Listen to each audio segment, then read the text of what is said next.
The quiet beauty of a September afternoon will soon give way to frantic action at Notre Dame Stadium. Both Notre Dame and Michigan State entered the season with high expectations, but last-minute upset losses a week ago had given today's matchup a special urgency. With the support of their fans, Notre Dame expects to rebound today. But what is it about the arrival of the team from East Lansing that seems to make Irish knees go weak? Michigan State has won 6 straight games at Notre Dame Stadium. In fact, the last time the Irish raised their helmets in victory here was 1993. It's only game 3, but the Irish and Spartans meet today to save a season and perhaps preserve a job.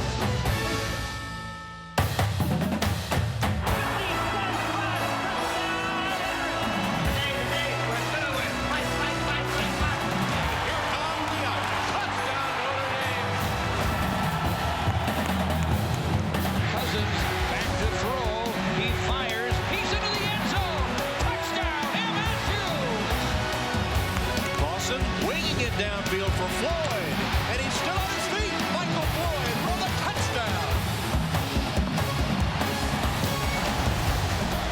Notre Dame Stadium on a beautiful September afternoon as the Spartans come in to meet Notre Dame, and here come the Irish.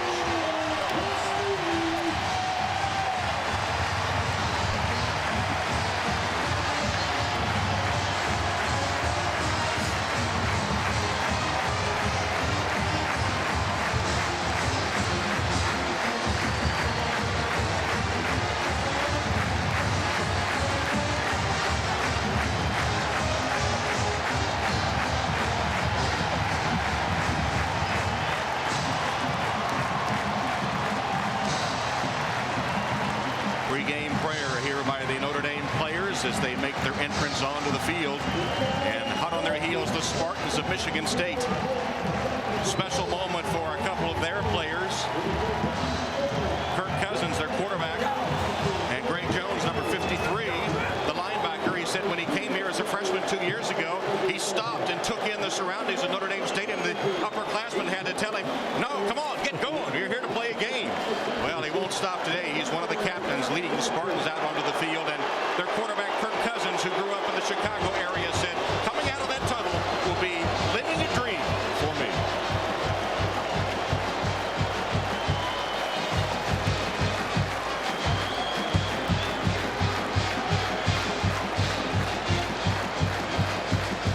So a matchup of two teams, 1-1 on the season after heartbreaking losses a week ago. Game 3 of this 2009 stadium at Notre Dame Stadium. 2009 season. Tom Hammond and Pat Hayden here, and boy, it was a painful loss for both teams last week. One bright spot for the Irish, though, was the passing of Jimmy Clausen, who continues to play outstanding football. And despite a couple of uncharacteristic drops by Golden Tate, no question that Tate and Michael Floyd are 2 of the best receivers in all of college football. Well, you're right. I mean, a lot of teams have a good receiver, but the Irish are blessed by having really 2 outstanding guys on the outside of Michael Floyd and Golden Tate. Michael Floyd injured last week in that late in the game against Michigan, required 15 stitches in his right knee. He will play today 100%. You know, watching him, it's like watching a basketball player. Really, you know, they throw the ball up and he out jumps guys, out rebounds them, leads the nation in yards per catch at 29 per catch. You see the bandage on his knee. And on the other side, Golden Tate, a really different kind of receiver, more of a run after the catch kind of guy. Golden Tate is a guy that has those strong hands, you know, turns into a running back, and I think before the year is out is really going to make a mark on special teams, particularly on punt returns. So Tom, you know, I think in college football it's kind of easier to take away one receiver. It's really hard for a defensive coordinator to take away 2 guys. Well, Michigan State entered the season with sort of a 2-quarterback system, but here in game 3 it looks like Kirk Cousins has established himself as a clear number 1. Well, you're right. We're going to see a little bit of Keith Nickel to back up, but Kirk Cousins seized the opportunity and has played very well in the first 2 games. You know, he's smart, he's efficient, and you know, he really does things well. 66% completion rate, thrown 4 touchdowns, has not turned the ball over. Now, Michigan State wants to have that identity of a tough running football team. Right. They don't have that yet, as they did last year, and so Kirk Cousins is going to have to lift this offense on his back and lead them until they establish that identity. All right, it's Notre Dame and Michigan State, a rivalry that dates to 1897 and has great meaning for both teams. Michigan State and Notre Dame is a great rivalry. It's one of the toughest games we'll play all year. We're going to have to buckle up our chin straps and be ready to play. I think this is one of our biggest rivalries on the schedule. We've had the honor to say we've gone down there 6 straight times and beat the Irish on their field. I think that just adds to the rivalry. You know, Michigan State Notre Dame rivalry is something special, and the past 2 years we've lost to Michigan State, and we have a bitter taste in our mouth, and you know, we just want to come out, play a real hard-nosed game, and come out with a victory.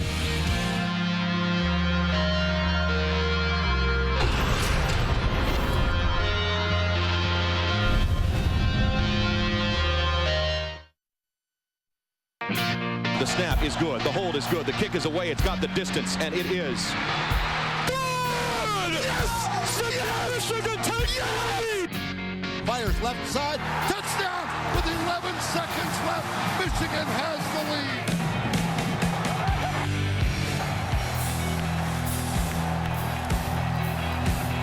Tough losses a week ago. The question today, who will be able to come back? Michigan State meets Notre Dame for the 73rd time.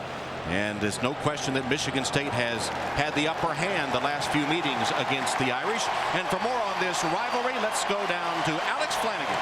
Thank you, Tom. Well, Charlie Weiss determined not to let Michigan State beat Notre Dame for a 7th straight time here at Notre Dame Stadium. The one stat that we haven't mentioned is the one that Weiss shared with his team to really give some perspective to this losing streak. He told them that his son, whom the team all knows well, who is 16 years old, Charlie Jr., was born in 1993. Of course, the last time that Notre Dame beat Michigan State here at Notre Dame Stadium. And Tom and Pat, Notre Dame with reason to believe that they can break the streak today. As Pat mentioned, Mark D'Antonio saying that his team is still searching for its offensive identity. All right, Alex, thank you very much. We'll see how it all plays out today. Notre Dame won the toss, deferred to the second half, so Nick Tosh kicking off. And Tausch's kick is taken by Glenn Winston, and Winston breaks a couple of tackles and takes it all the way out to the 45. And the freshman kicker, Nick Tausch, has not been getting the ball very deep and not much hang time, and that was a pretty good example there. Good return of 34 yards where Kirk Cousins comes out for the Spartans to get them underway. And he said to us this week, the first thing is don't beat ourselves. And he has really protected the football in the first 2 ball games. He has the top quarterback rating in the Big Ten, 4 touchdowns without an interception. Here's the first down play. From the 45, first play from scrimmage. And it's a handoff to Carlton Ray. And Ray tripped up as he comes to midfield. Harrison Smith with the tackle. As we take a look now at our starting lineups, brought to you by Adidas. And here is the Michigan State offensive line. They've juggled that offensive line with Moss and Young getting the start on the right side. Ray is the top rusher, and White the leading receiver for the Spartans.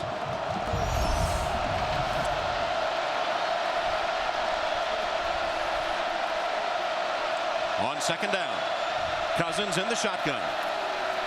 On the slant, the ball is dropped. Hit him right on the numbers, and it was dropped by Mark Dell. And Mark Dell in the slot here, a guy that actually started 2 years ago as a freshman. Simple little slant pattern and a good throw by Cousins. Should have been caught. Kyle McCarthy, the steady one at strong safety, making the play, the breakup. So here's a big third down play on 3rd down and 5. Empty backfield, Cousins.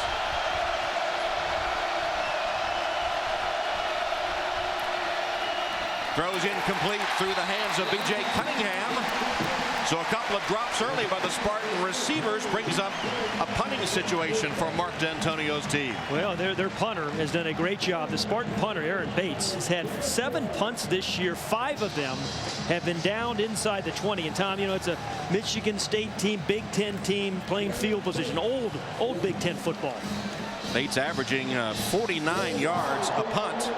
And as you said, 5 inside the 20 and no touchbacks. Golden Tate awaits it at his 10-yard line. Under some pressure, Bates goes down to the ground, but the referee saying get up, no flag, and Notre Dame will have it as Tate makes a fair catch at the 15-yard line. 35-yard punt with no return. You know, Aaron Bates, we talked about him as the punter and had a big season thus far. As his own man, actually, that knocked him down. Yeah, it wasn't Gant.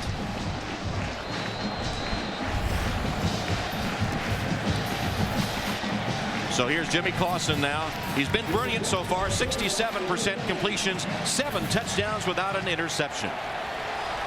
Yeah, that's the amazing thing. No interceptions and 7 touchdowns. I mean, you've got a 2-to-1 ratio. That's pretty good. 4 wides here on first down. Empty backfield. Clausen in the shotgun. And the pass to the outside to Robbie Paris, who makes the catch. Gain of 6 on first down from Clausen to Paris is our Adidas starting lineups for the Irish offense. That offensive line has opened up holes for the running game. They've not allowed a sack of Clausen this season so far.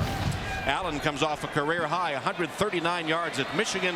Tate, Floyd, and Rudolph give Clausen plenty of quality targets. They just, you know, they get started off with a no huddle too, Tom.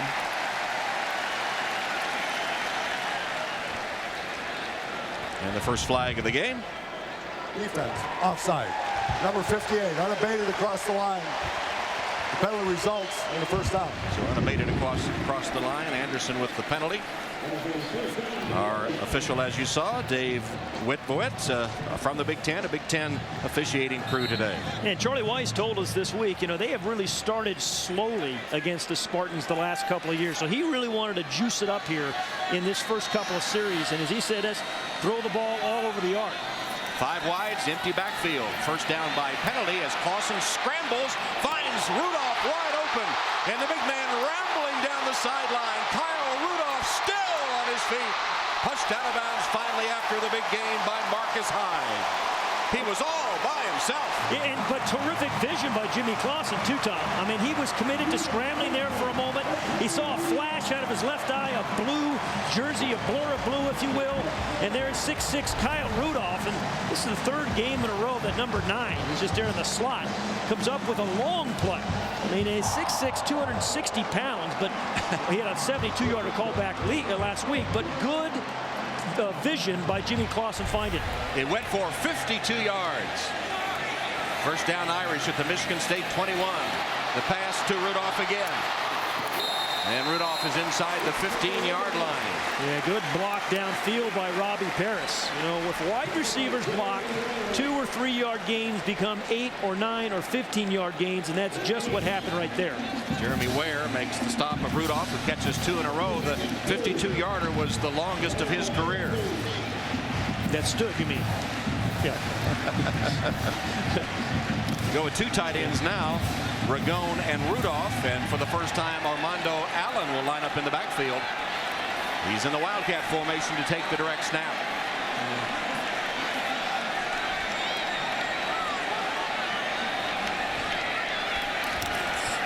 Fakes it. Allen keeps up the middle. Touchdown!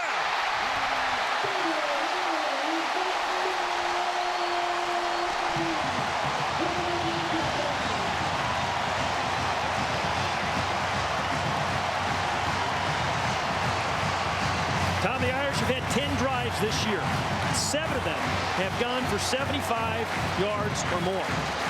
And this reminds me a little bit of a few years ago, Charlie Weiss's first year, that opening drive. He put a lot of heat on the defense immediately. And for the 2nd time in 3 games, he scored on their opening drive. Nick Tausch to attempt the extra point. He's 7 for 7 this season. And that one down the middle and good. So the Irish go 84 yards in 5 plays. The big play, Clausen's pass to Rudolph that goes for 52 yards. And then from the Wildcat formation, Armando Allen finishes it off. And the Irish up 7-0 on the Spartans.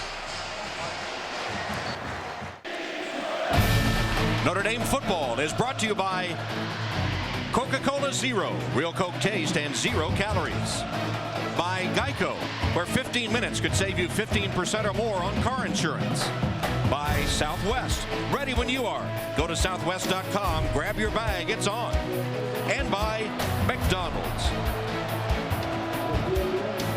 Tom Hammond, Pat Hayden, Alex Flanagan, Notre Dame Stadium. The Irish score on their first possession. And so Nick Tausch has it teed up and ready to kick it off again. Didn't get a very good kick first time out, and the Spartans had good field position but couldn't make anything of it. Well, they gave up a return for a touchdown last week against Michigan. Jimerson and Winston are the deep men for the Spartans. This is a much better kick with some hang time to the 7-yard line to Winston. Glenn Winston with a seam. Bangs his way across the 30 to the 32-yard line for a return of 25 yards before he's stopped by Ray Herring. Tom, let's go back and have a look at Kyle Rudolph on that 52-yard catch that he has. And he lined up here, right here in a slot. And you'll see Jimmy Clausen scramble. And Clausen early in this play is committed to run.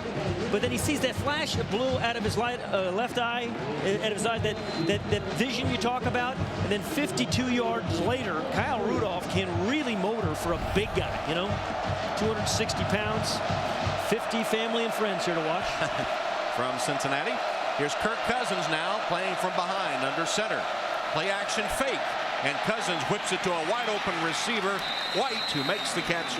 Blair White gets 12 yards and a Spartan first down before he's covered by Darren Walls. Blair White is a heck of a receiver for Michigan State. And one of those great stories, Tom, you know, came as a walk-on, worked harder than anybody, finally got a scholarship, started last year, really has became a star this year, you know, catching 16 balls, and now a co-captain. Three-time all-academic Big Ten, who graduated last May with a 3.88 grade point average in human biology, working on a second degree in human resources. As the carry goes to Larry Caper. Caper gets a pretty nice run on first down of 8 yards. And Blair White accepted to graduate school at Detroit Mercy and plans to enroll there next year. Let's check our Adidas starting lineups for the Notre Dame defense now. And expect the Irish to substitute more up front today, hoping to do a better job of stopping the run.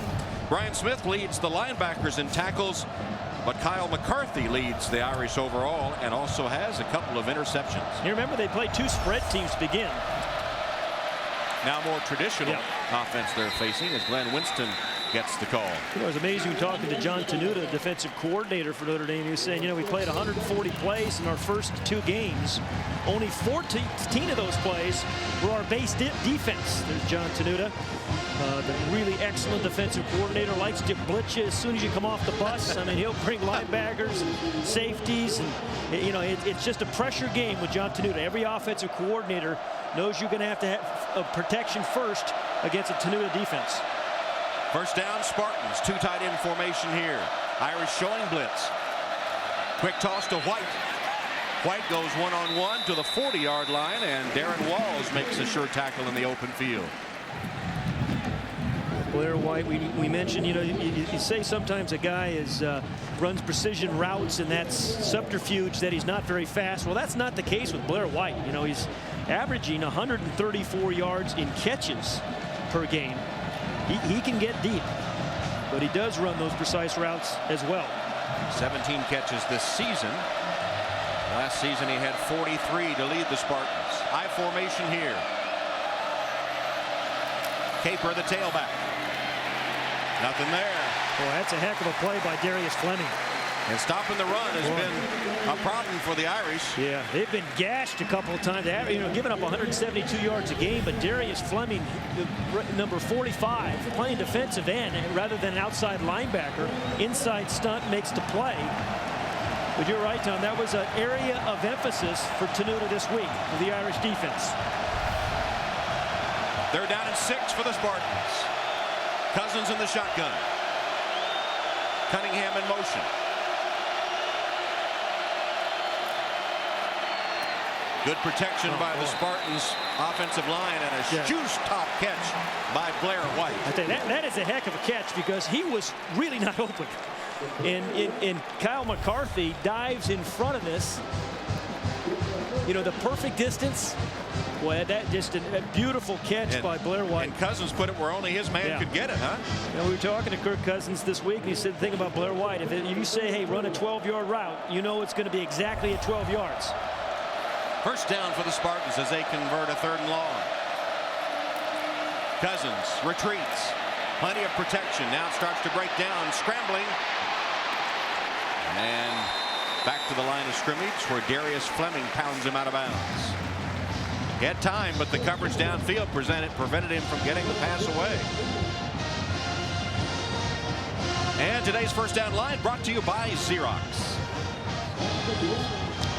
Hey, Tom, you mentioned Blair White being a pretty good student. How about Kirk Cousins? He's awfully good as well, pre-med student. We met with him up in East Lansing on Thursday, and they have just come from organic chemistry class. Ouch. Your favorite, right? Hey, Kentucky. Second down and 12 for the Spartans. They lost a couple on that scramble. And a toss on the money again, this time to Mark Dell. Dell hangs on despite the hit from Robert Blanton. Yeah, I tell you, there's good coverage, but I tell you, Kirk Cousins has been accurate early in this game. Pinpoint passing from Cousins. But it's had to be, right? Because good coverage that time by Blanton. Kept it away from the defender, just out in front of Dell. Dell got his first start as a freshman here a couple years ago. This is his first game this year because he's had an injured shoulder. Glenn Winston is the only running back here. First down play, Spartans with a nice drive going.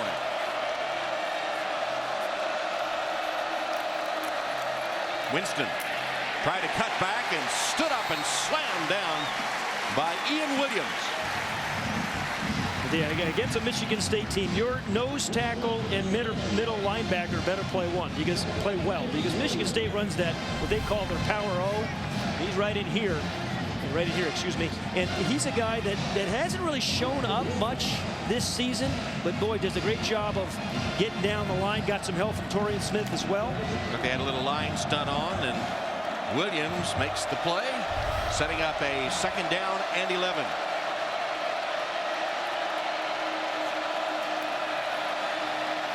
Pop once. Cousins for the end zone. Dive incomplete. Intended for tight end Charlie Gant. The old pump and go, and he had Gant open. Just a little bit too much pressure for him to get enough oomph on the ball. Michigan State really likes to use their tight ends. They have 3 touchdown catches among the 3 of them. Would have been a tough catch, but one he should have. He had it cradled to his chest. Might have been knocked free at the last second. Cousins has hit 4 of 7. Third down and long.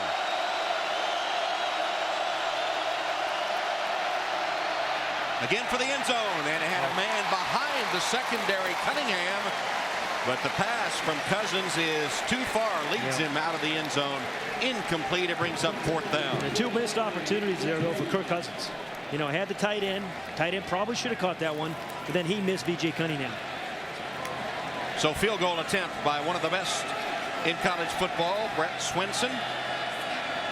Swenson, the senior from Pompano Beach, Florida, has not missed a kick at all. Field goal all point after this season. This one a 42-yarder. From 42 yards, Swenson has no problem and kicks it right through. So the Spartans march down the field and get a field goal. They trail 7-3. Coke Zero bringing you Notre Dame football.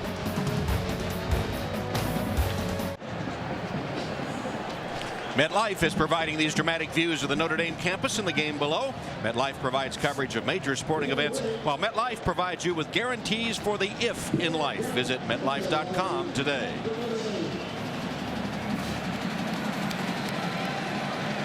The Irish await the kickoff as the Spartans get a field goal from Swenson, who has it ready to kick. It'll be Riddick, the deep man, along with Barry Gallup Jr. for the Irish. Swenson's kick taken by Riddick. Whoa. Riddick getting to the outside. And the speedster turns the corner and is ridden out at the 45-yard line. The freshman with a 39-yard return. Well, Charlie Weiss says he's the fastest guy on the team, and he said we want him to field every kickoff return if possible. Barry Gallup had a couple of good ones last week, but this is the guy they want with the hands on his ball. Made a guy miss, sprint to the corner, and sets up Jimmy Clausen in excellent field position. Kendall Davis-Clark with the angle, able to get him out of bounds, but Clausen starts from his own 45. Empty backfield with 5 wide receivers as Clausen maybe adjusting the play. Blitz comes from Michigan State, and the safety valve is Golden Tate. Crosses into Spartan territory for a 6-yard gain, tackled by Marcus Hyde.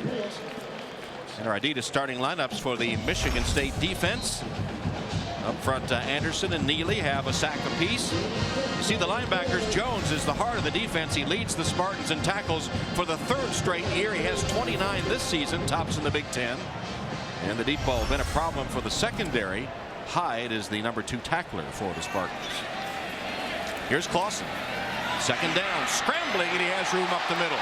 1st down as he slides to the 40-yard line. Well, throwing just about every down in shotgun formation, really running a 2-minute formation, really, a 2-minute offense. This is what Charlie Weiss was saying to us yesterday. He said, hey, you know, we've struggled because we tried to force the run against Michigan State the last 2 years. We're going to open it up. Just let Jimmy throw it. And this time he just kind of took it down and ran for the 1st down. And interesting, Greg Jones, who you just mentioned, does not have a tackle yet. This is the guy that averages 14.5 a game. Jimmy Clausen has hit all 4 of his pass attempts for 72 yards. And zips it, and it's caught. Michael Floyd's first reception of the game. 1st down, Irish, a gain of 17. And he comes up limping on that. You see the bandage on his right knee, 15 stitches in that knee. But this is a guy that has just been remarkable. They catch Tim Brown today for touchdown catches in the career. He's only a sophomore, number 3 in the slot. Good precise route, but a perfect throw again by Jimmy Clausen. Clausen remains perfect in the game, ticking down from 5:45 in the 1st quarter. Rudolph. Looks like the Spartan defense was ready for that screen pass to Rudolph. Tom, we mentioned Michael Floyd coming back from the injury a week ago. Late in the game, wasn't in the game with the last 3 minutes. There's the scar on his right knee, 15 stitches. They put this kind of patch on it, but you did see him after that last catch get up and was limping just a little bit. Yep. Still out there, though. 2nd down and 8.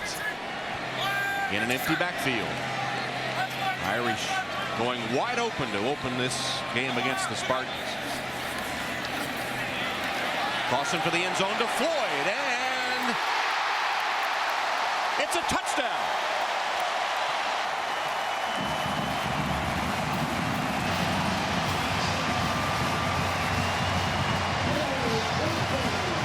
Well, that ties Tim Brown for career touchdown catches. Tim did it in 4 years. Tim's here to see it. Yeah, absolutely. I mean, again, just a simple little route, but a well-designed offense, and Charlie Weiss kind of dialing it up, and then Jimmy Clausen executing absolutely perfectly, Tom.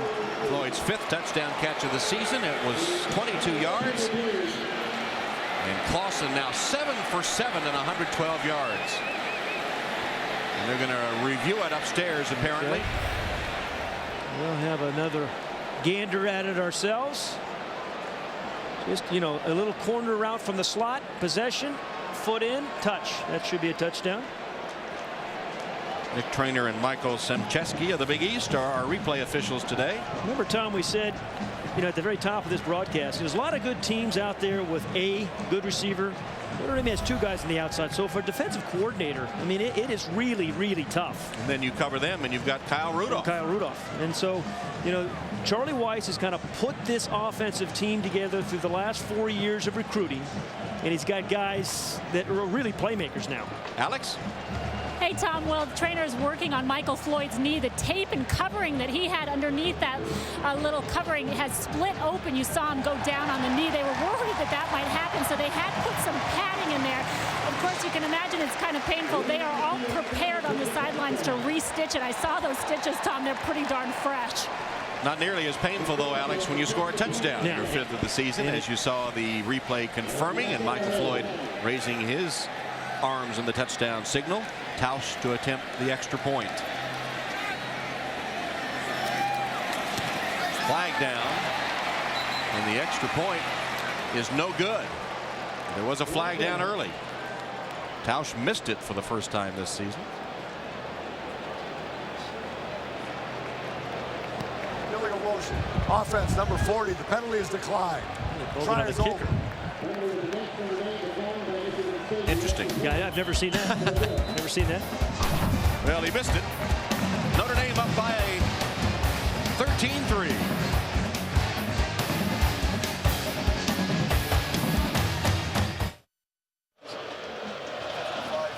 Go to irish.nbcsports.com now and blog live about the Irish while watching today's game.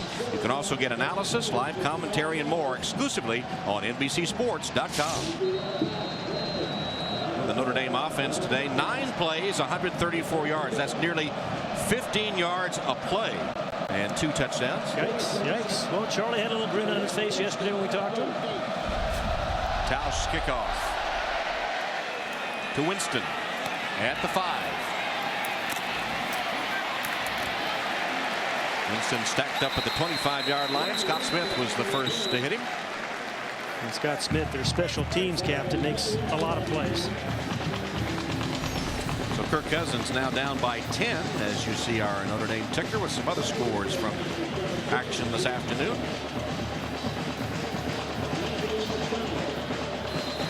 Yeah, you happy about that one, Tom? Your alma mater? Yeah, 31-27. The Wildcats win. Gators come to town next week, though. Yeah. Tebow and company. Devon Best to Cal, 5 touchdowns today. Well, he looked great, didn't he? Yeah. Here's Cousins on first down, handing off to Carlton Ray. Ray with a nice run, has a first down, lowers his shoulder and pounds to the 43-yard line. That's an 18-yard pickup.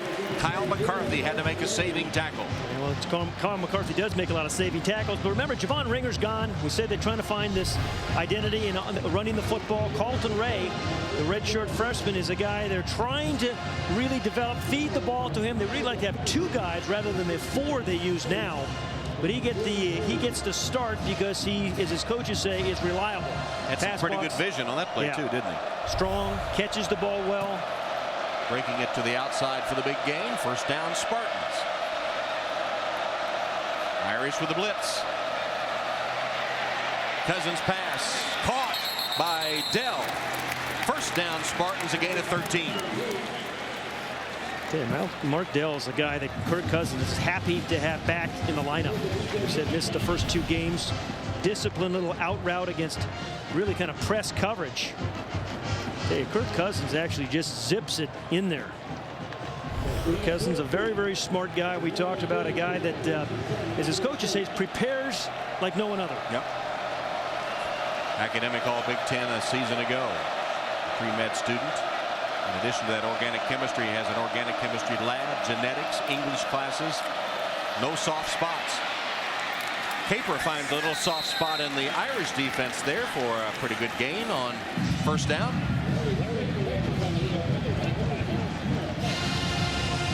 Here's a look at what Cousins goes through every day. He said he has to juggle his time with football practice and classes and then study. And one of the big things is getting enough sleep. He says he's a guy that needs his sleep, and finding time for sleep is not always that easy. Look at that. Yeah, that lab is 3 hours. He scheduled that on Monday, generally their day off. But that's a good load, Tom.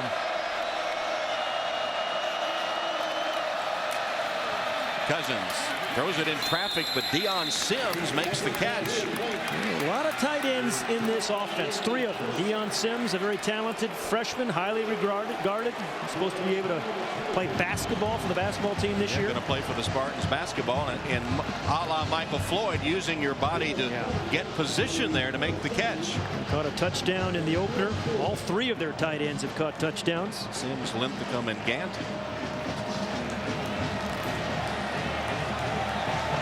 First down for the Spartans at the Irish 33. Notre Dame leads at 13-3.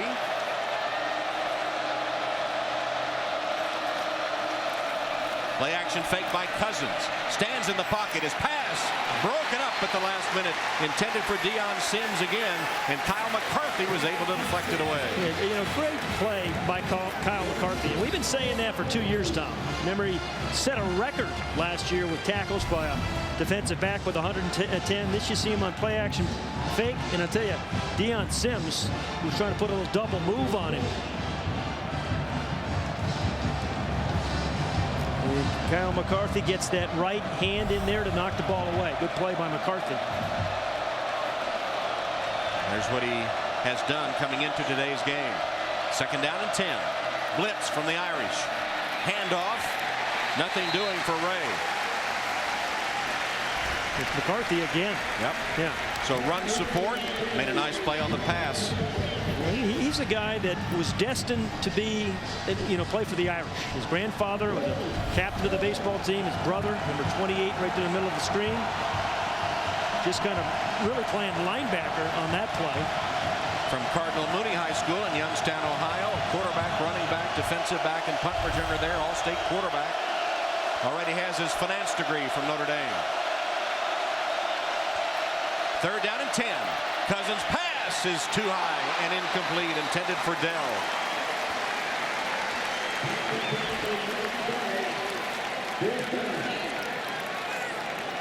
So 4th down now for the Spartans as they send the field goal team out again.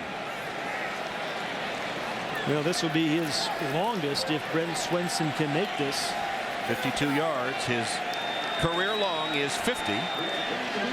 His longest this season, 45. As we said, he has not missed a kick this season. Well, there's some confusion by the Spartans at who's on the field goal team right now. Here comes a late man out. Play clock still has 8 seconds. So Swenson from 52. Sends it on its way, and it hits the upright and is no good. Brett Swenson trying to hit a career-long 52-yarder, just off by inches. Well, he told us this week I aimed just right of middle, but it didn't get the hook, Tom. Bang off the upright, and no good.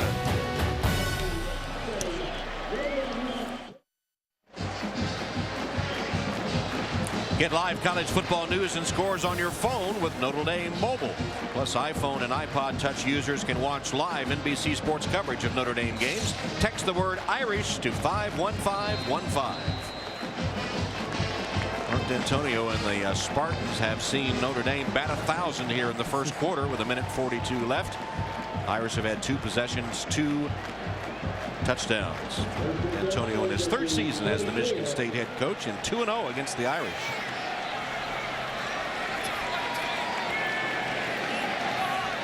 Clausen from the shotgun and completes the pass to Rudolph.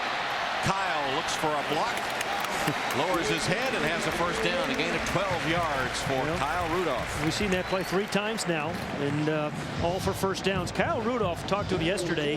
How about the size of his hands? They're absolutely huge. Swallow up your hand. He has gloves that finally fit, he said. Once the blocking out in front of him, good wide receiver blocking.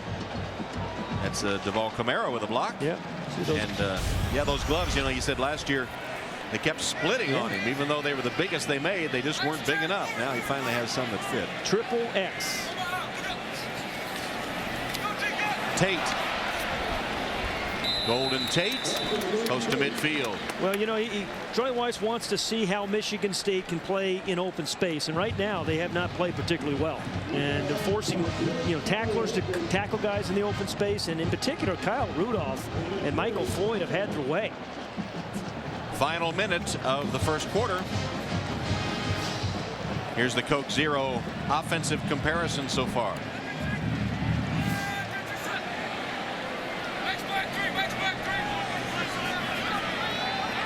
In the empty backfield. Clausen with a scramble up the middle. Dives ahead short of the 1st down to the 48 of the Spartans. Kevin Pickelman covered him.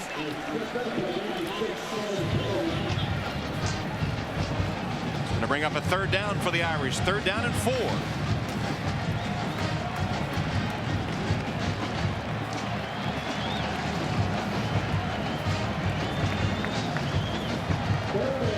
seconds to go in the quarter.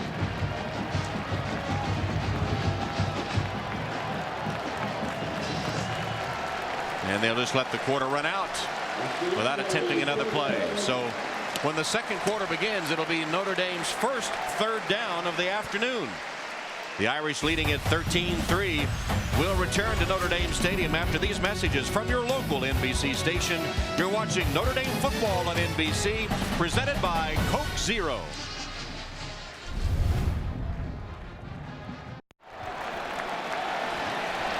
Start the second quarter, first third down of the day for the Irish, and they line up in the Wildcat formation. Armando Allen to receive the direct snap.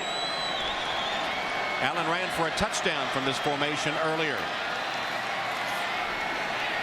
And he, after the fake, takes it to the left side and is stopped short of the first down by Chris L. Rucker. Well, Charlie likes to go for it on fourth down, as we've seen over the years, Tom. But what's different about this year, he says, hey, I feel like we can actually run it for first downs on 3rd and 2, 3rd and 3. In the past, they've had to throw it. So fourth down and a yard as the Irish go for it. Robert Hughes and Armando Allen in the I formation. Hughes the fullback, Allen the tailback. Two tight ends. Clausen pitches to Allen. Allen gets the corner, tripped up right at the first down marker. I think he's got it. And looks like with the spot he will have the first down, but not by much. Nice little change-up play, though. You know. Mark D'Antonio is going to argue about the spot. David Rolfe, his defensive end, made the play. Everything looked like I formation is going to be a power play on 4th and 1. You fake it, then you pitch it out. Get Armando Allen to the corner for the first. Nice call again by Charlie Weiss, who's got he's really dialing it up. You know, tight ends, wide receivers, backs, Wildcat. Here's the Wildcat again. Pass. Handoff. Try to pass Tate, and will be tackled before he can get the ball away. I think they're actually trying to throw that ball to Jimmy Clausen. That's a scary thought. Well, he was down at the bottom of the screen. Is Jimmy Clausen right down here, and this was going to be a pass. Unfortunately, Golden Tate's left-handed, and Jimmy wasn't open either. So Golden Tate did the right thing, just kind of hung on to it. You think Jimmy was happy about that, really? Secretly? Yeah, secretly, yes. Second down and 12. And that's a false start against Big Sam Young. Well, that's the first penalty, right, I think? Yes, they had last week they had 9, including 5 holding calls. Number 74, 5 yards. First penalty accepted. There was one on the extra point that was missed. Yeah. Well, Sam Young, Mr. Florida, kind of four-year starter out of Florida. We talked to him a couple weeks ago and said, hey, you know, you were recruited by Florida. Any regrets not going there, winning a couple of national championships? He said, absolutely not. Wanted to get out of my comfort zone. And he's played particularly well this season. Started every game of his career. As you see, it's reached 41. So now second down and 16. Clausen chased, sets up the screen to Allen. Armando Allen, there's another flag down as Allen is chased out of bounds. Right into the Irish bench. Well, that time Greg Jones, we've talked about him from his middle linebacker position, forcing Jimmy Clausen to get rid of the ball a little bit quicker than he wanted. 14.5 tackles a game, but really I think makes probably their best pass rusher as well. One of those guys, coaches said, you just cannot get him off the field. He won't come, even if you tell him.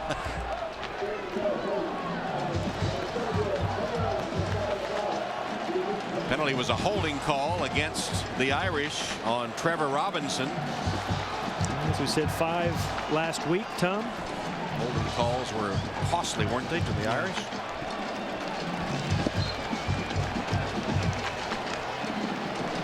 So now it's going to be second down and 25.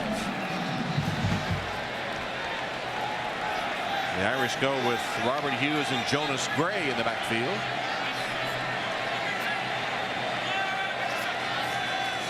Play action fake. Clausen sacked. First sack of the year. First sack of the season, and Eric Gordon of the Spartans got it. Yeah, Eric Gordon, Tom, 43, played really well last week, even though they lost, playing what they call their will linebacker. But a guy, the pocket absolutely collapsed. 2 inside blitzing linebackers. Irish can't pick it up. Jonas Gray kind of missed the linebacker, number 25. He couldn't make up his mind which one to block. So a 10-yard loss, and Clausen still down. Clausen with such a brilliant start today. He's 10 for 10. But shaken up on the sack, the first one given up by the Irish all season.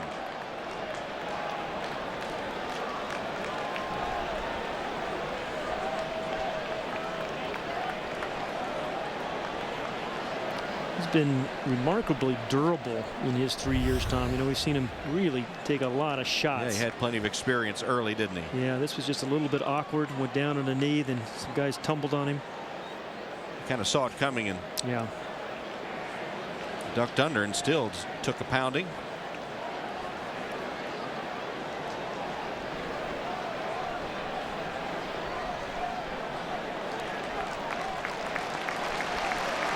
You know, Irish happy that he walks off the field. There he is, walking to the Irish bench. Well, welcome to the game, Dane Christ. Dane Christ, the sophomore quarterback from Canoga Park, California, who has passed twice and hit them both this season. And all he has to do is face a 3rd and 35. You know, from Notre Dame High School, highly recruited. Prep All-American there. Didn't play last season. And here he is, and I imagine they'll play it safe with him, don't you think? That's not No? Charlie's. How about a screen pass? Robert Hughes. Okay, good defensive series for the Spartans. Yeah, Tom? they look good on that one. Helped by some Irish penalties, but they look good. Jonathan Strayhorn made that stop. And so a lift for the Spartans now after their defense for the first time today is able to stop the Irish.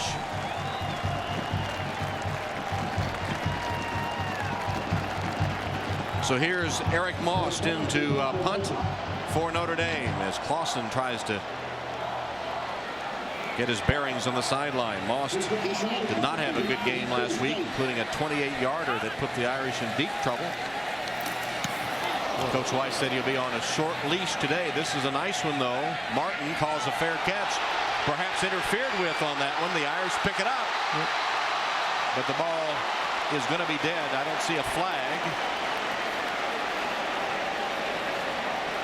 I think his own man ran into him, Tom. I don't think it was an Irish defender, nor did I think it hit him.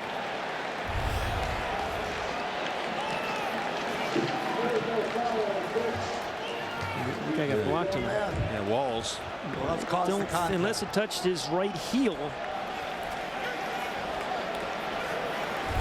It's going to be ruled a touchback. It'll be the Spartans' ball at the 20-yard line. Most with a pretty good punt. Notre Dame leads it by 10.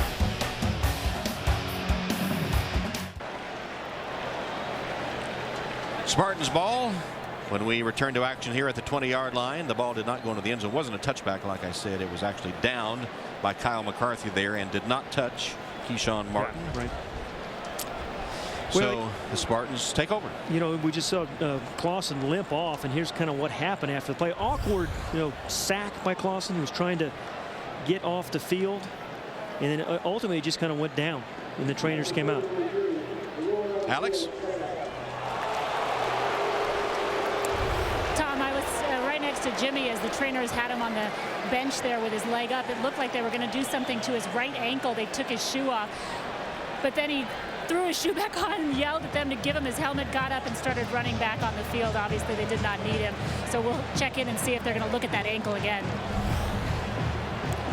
Just kind of an awkward sack. That right angle caught under his body and under Eric Gordon. You know, the amazing thing, he's not been pressured much this year, Tom, right. Really. The offensive line has protected Jimmy Clausen quite well. So Spartans with a first down at their own 20, and we said we expected Notre Dame to Get a lot of fresh bodies in the defensive line, and Sean Swinar makes his first appearance up front for the Irish. Kirk Cousins gives way to Keith Nickel, the quarterback on this series, and Nickel gets 5 yards on first down, and then a flag for a late hit out of bounds. It'll be called on Robert Blanton of the Irish. Well, Keith Nickel, the transfer from Oklahoma, more of a dual threat than Kirk Cousins. Expected to see him some. There is numbers for the season. Yeah. Protecting the football. Let's have a look at what happened out of bounds there. Personal foul. Yeah, looked like Robert Blanton at the very end just kind of grabbed his ankle. I don't know, though. He engaged him in the field of play. That's pretty tough. I guess you give up at that point, though, don't you? Yeah, you just got to let go. Yeah. So the penalty tacked on to the game makes it first down. Spartans at the 40. Nickel, the quarterback, under center. And the handoff to Caper. Larry Caper crosses the 45-yard line.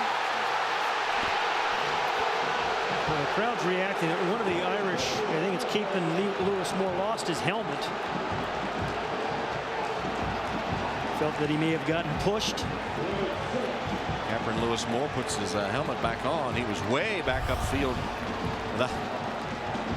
His helmet was back there. See what happened. Yeah, the right part of the screen, right down there. Yeah, and then he got pushed by Andrew Hawken, I think. Yep, the fullback. Nickel in the shotgun. Quarterback draw. Nice move by Nickel, and he has a first down. Crosses midfield to the Irish 45, a gain of 8. And a late flag. Another late flag comes in.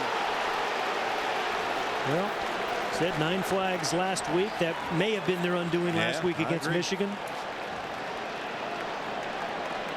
But you can see how Keith Nickel is a little different type of player than Kirk Cousins. Late hit, number 22 defense. 15 yards. Automatic first down. Called it on Harrison Smith, number 22, the free safety for the Irish. The late hit. Bottom of the screen, number 22. Right there. That's interesting that penalties hurt both teams in their losses last week. Suddenly on this drive, the Irish miscues have been costly. Timeout Irish. Spartans driving when we come back.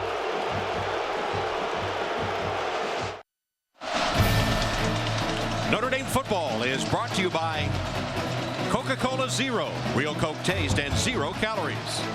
By Adidas, impossible is nothing. And by the all-new Taurus from Ford. Drive one. Beautiful scene of the University of Notre Dame campus, Notre Dame Stadium there, as we zoom in on Jimmy Clausen on the Irish sideline after being shaken up on the last possession. But meanwhile, the Spartans are driving, trailing 13-3. They have a first down at the 39 of Notre Dame. It's going to be a pass, a halfback pass. Keyshawn Martin. And Blair White with a touchdown catch from Keyshawn Martin. Keyshawn Martin, remember, a high school quarterback, completed 2 or 3 passes last year. This is not anything terribly new for the Spartans, but great play call by Don Treadwell, the offensive coordinator. And then Blair White, you talk about, you know, the hands of the Notre Dame receivers. Top of the screen is number 25, Blair White. And a guy that just kind of fakes a little block and then is open. A pretty good throw by Keyshawn Martin. And a pretty good catch by Blair White. Yeah, he's been doing that for 2 years, Blair White. Brett Swenson, the extra point is good. Boy, so penalties have really undone the Irish. So the Irish helped with the penalties. And then the clincher was a trick play, a Keyshawn Martin halfback pass to Blair White for the touchdown. And Blair White, you know, in that kind of route, you just kind of lazily go down, pretend you're going to block. Straight to number 25, block the defensive back, don't rush it. He didn't. He waited it, you know, timed it perfectly. And then it was a pretty doggone good catch by Blair White. His 3rd touchdown catch of the season. as Michigan State went 4 plays, 80 yards in a minute 12, helped by 2 Notre Dame penalties that accounted for 30 yards. I said Blair White, is one of those dependable receivers, but again, sometimes that's, you say, hey, guy can't get deep. That's not the case with Blair White. Once again, he gets behind the defenders.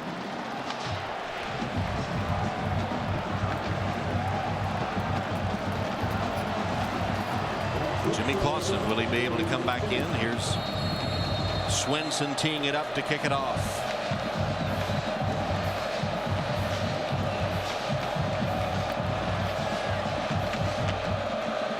Riddick and Gallup are deep.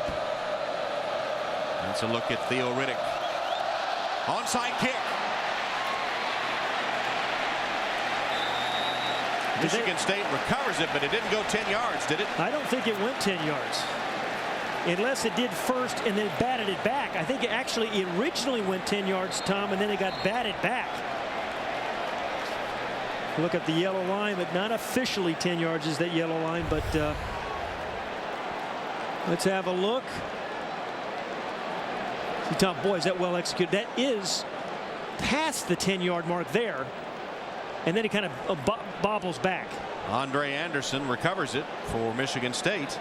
Well, that's, you don't think Swenson put reverse English on it and made it come back, do you? But that is really, good execution, good game plan. I mean, they obviously saw something. It went 10, but ended up at 9. The ball, after being kicked, went 10 yards and was recovered by the kicking team. First down. Yeah, this is what we said. Beautiful execution by the Spartans on the onside kick. The same play that burned them last week against Central Michigan. Mark D'Antonio calls for the onside kick, and the Spartans have it right back down 3. Notre Dame football is brought to you by Chase. Introducing Chase Sapphire Card. Unlimited rewards, unbelievable experiences. Get yours today at chase.com/sapphire. Sun glinting off the Golden Dome of the administration building here at the University of Notre Dame. Charlie Weiss has seen Michigan State execute the onside kick and take over now. First down. Keith Nichols still at quarterback. Play action fake. Rolls to his right and delivers a strike. Go back and have another look at that onside kick. And you heard the referee. It went 10 yards and then bounced back to about 9. Perfectly executed. Has to get past the 40. And right there, that is. Now, I've never seen an onside kick go to 10 and go back to 9. I haven't either. But that's the rule. It passed the 10 yards, and then the Spartans recovered it. And then they get 8 yards on first down. It's second down and 2 from the 46 of the Irish, or 46 of Michigan State, excuse me. And a first down run by Glenn Winston as he crosses midfield into Irish territory. Like Winston lost his shoe in the process, putting it back on. And today's first down line brought to you by Xerox. First down for the Spartans. All the momentum with the Irish in the first quarter. Spartans have turned it around here in the second, driving down 3. From the 49 of Notre Dame. Nickel scrambling. Unloads it, and it's incomplete. Would have been back to the line of scrimmage off the hands of Charlie Gant just as well. It'll be second down. Well, we mentioned Keith Nickel, transfer from Oklahoma. That was because Sam Bradford was named the quarterback, and so he decided to come back to his home state. There's Keith Nickel in that Sooner uniform.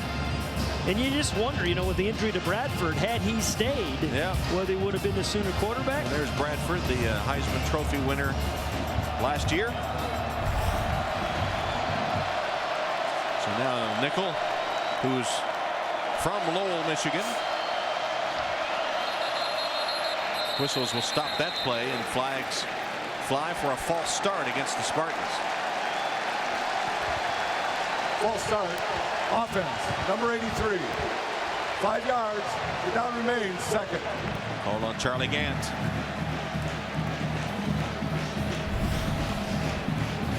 On the bottom of your screen, number 83, just kind of moving, what would you call it, that part of his body? His posterior? That's a nice. Yeah. Nice way of saying it.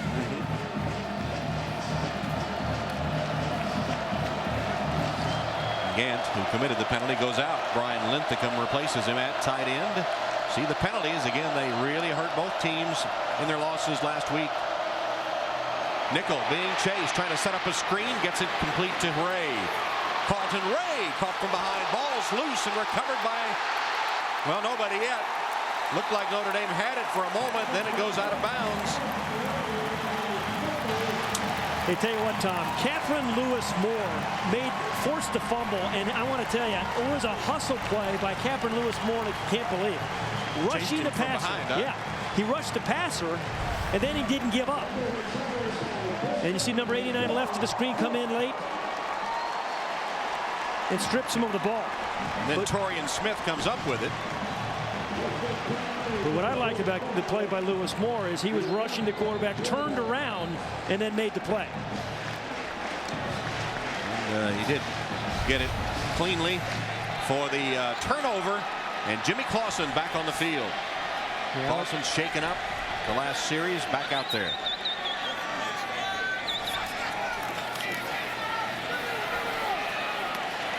And the pass dropped. Mike Ragone dropped it, the first incompletion by Clausen today, and it was on the money. Right, it was perfect. Alex Flanagan told us during one of the breaks that it was Jimmy Clausen's right toe that was being attended to on the sideline.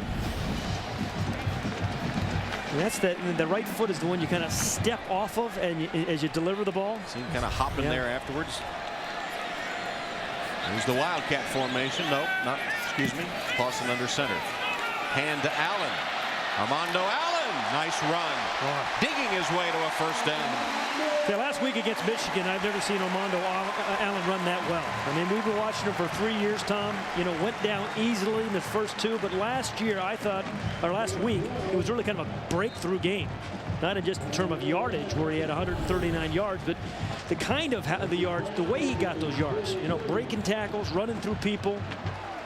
So there's what, probably 5 yards after contact there, Tom? Yep. Has a touchdown run already today, and there's a first down run of 12. Here's Allen again. Tough going this time, though, against the front of the Spartans.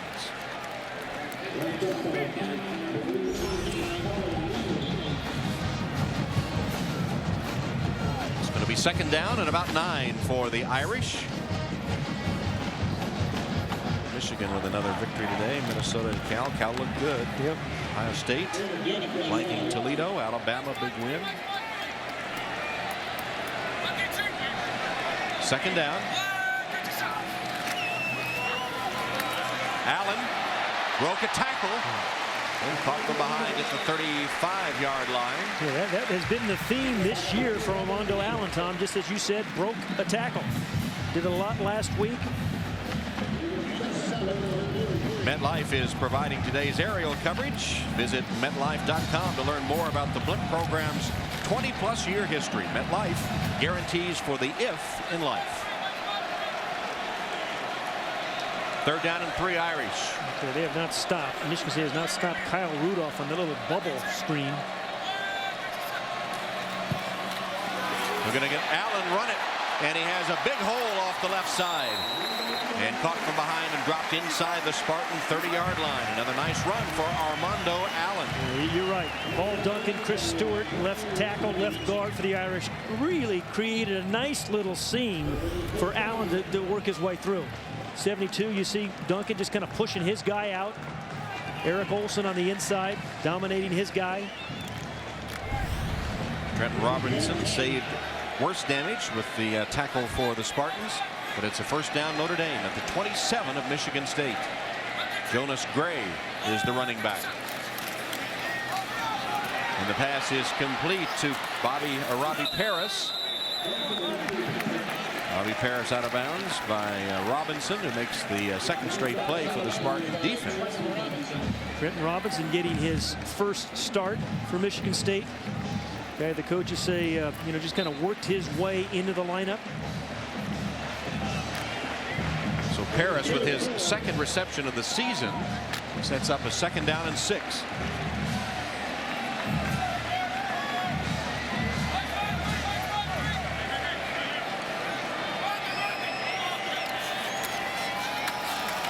Handed off to Jonas Gray. Gray bounces to the outside. And out of bounds as he goes down the sideline inside the Spartan 10. Greg Jones forced him out of bounds, but a nice run from Jonas Gray as the Irish throwing the ball all over the yard early. Now get their running game in gear. Yeah, you're right. As soon as Jimmy Clausen got injured, they started to go with the ground game. Good block again by Duncan. Nice stiff arm right there by Jonas Gray. And then just a speed to the outside, ends up in the tuba section of the Michigan State band. 15-yard gain for Jonas. It's a nice change of pace, and the Irish with a bevy of good running backs. Armando Allen is back in. 1st and goal at the 7-yard line, and timeout taken by Notre Dame. No, Michigan State took the timeout. The signal was the other way. We've got a timeout in a 3-point game. Irish threatening.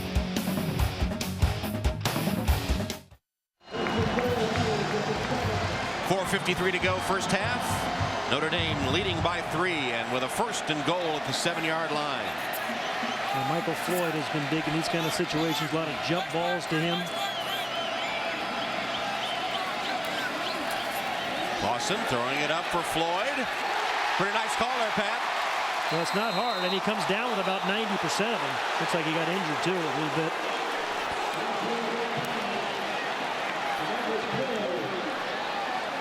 I didn't see a signal, did you? Not seeing it. Floyd comes off. Floyd. Boy. I think they signaled he was out of bounds. The ball goes back to the 7-yard line. So Floyd was not able to get the foot down and was injured. It'll be 2nd and goal from the 7. Near the look. Possession. Nice acrobatic catch, didn't he? Foot on the line. Is that right foot? I thought it was in. Left foot down. If he had possession, that's a touch. Yeah. Gonna have to look at that one again. And Notre Dame's going to call timeout. I don't think the right foot was in. You just need the one foot. His left foot looked down in to me.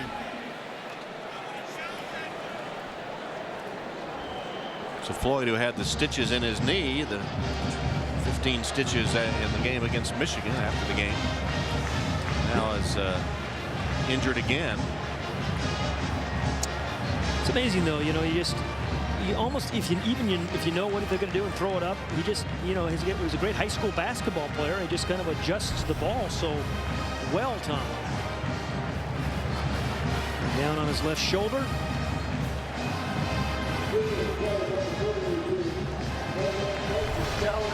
That it was a catch.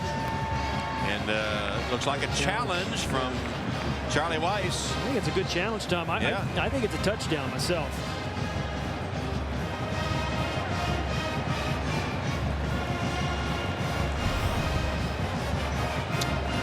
Okay, up above the possession. Left foot down. It's touchdown. And right foot maybe down. It's close. You don't need, but they only need one. That. Yeah, you don't need that.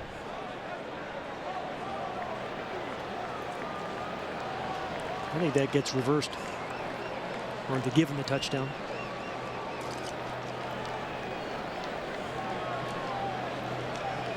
But 2 star players for the Irish go out with injuries. Although Clausen came back, still didn't look 100%. And for the 2nd straight game, Michael Floyd comes up with an injury.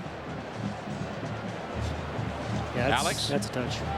Hey, Tom, well, Michael Floyd came off the field looking quite frightened, actually, and the sideline here has been silenced ever since. He's sitting on the bench with the trainers. They're really looking at his shoulder and kind of collarbone area, but from what I'm seeing right now, it doesn't look very good. Well, the ruling on the field stands. It was a catch. Notre Dame has a timeout and has no more challenges. Well, they ruled no catch. Well, I disagree, actually. So the ruling on the field stands. The challenge by Weiss is disallowed, and it's 2nd down and goal from the 7. Well, you got your Wildcat again. Yep, Jimmy and Clausen down here. Clausen at the bottom of the screen. Allen in the Wildcat. Armando Allen fakes and keeps. This is the play they scored the touchdown on earlier. And this one comes up just a little short. You're right. The same play. He ran, what, 12 yards, I think, for a touchdown in the first quarter. Good inside blocks. Eric Olson, Trevor Robinson, Chris Stewart, those guys inside. There's Chris Stewart kind of buckling up his knee pads. Watch the center, and then the guard, Chris Stewart, coming around. And then Trevor Robinson put the block on his guy. And that's some pretty good offensive line play. Michael Floyd walking to the Notre Dame locker room. It's 3rd down and goal. 3 tight ends. Clausen fumbled. Scramble for it. Good hustle by Allen. I think he recovered it. Armando Allen down at the bottom of that pile. You just wonder how much that toe of Jimmy Clausen still bothered him, that right toe. Trying to push out away from the center, Tom.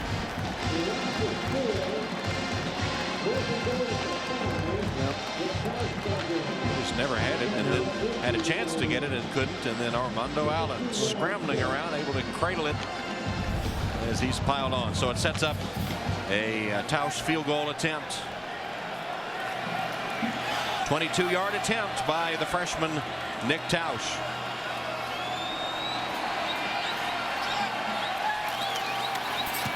Tausch boots it up, and it hooks through.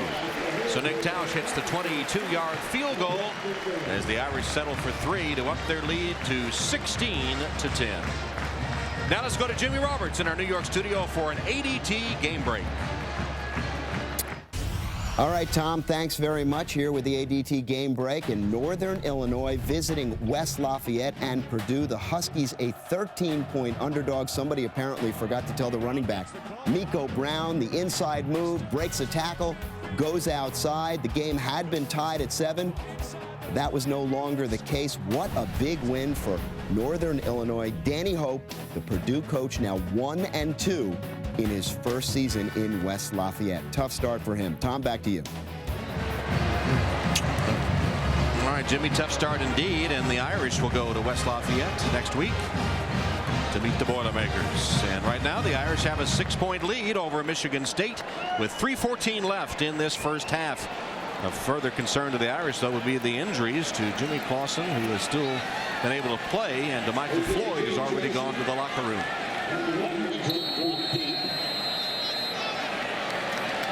Winston and Jimerson will be deep to receive the Tausch kick.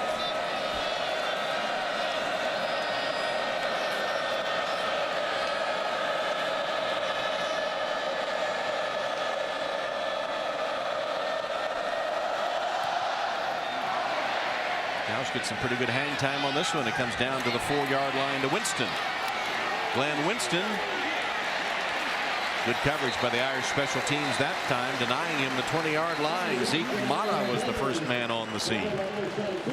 Well, this is the game everybody's going to be talking about, the game and the stadium, as the new Cowboy Stadium is unveiled, the next chapter of the epic rivalry between the Giants and the Cowboys. Sunday night football night, Bob Costas hosts Football Night in America, live from Cowboy Stadium, coverage beginning at 7 o'clock Eastern tomorrow on NBC.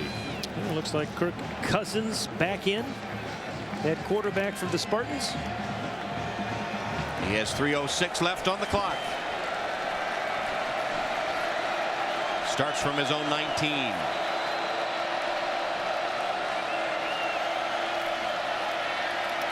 Cousins scrambling out of the pocket, rifles it complete. That one had some mustard on it to Dell.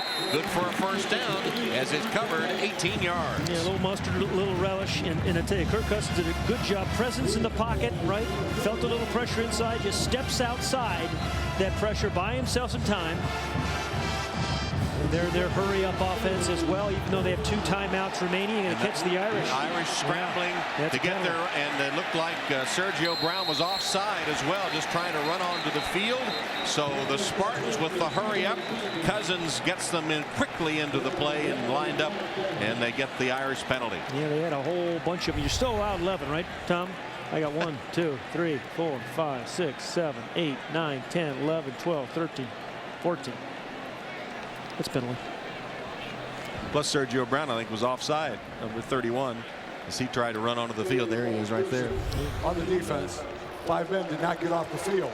5 yards previous spot, repeat first down.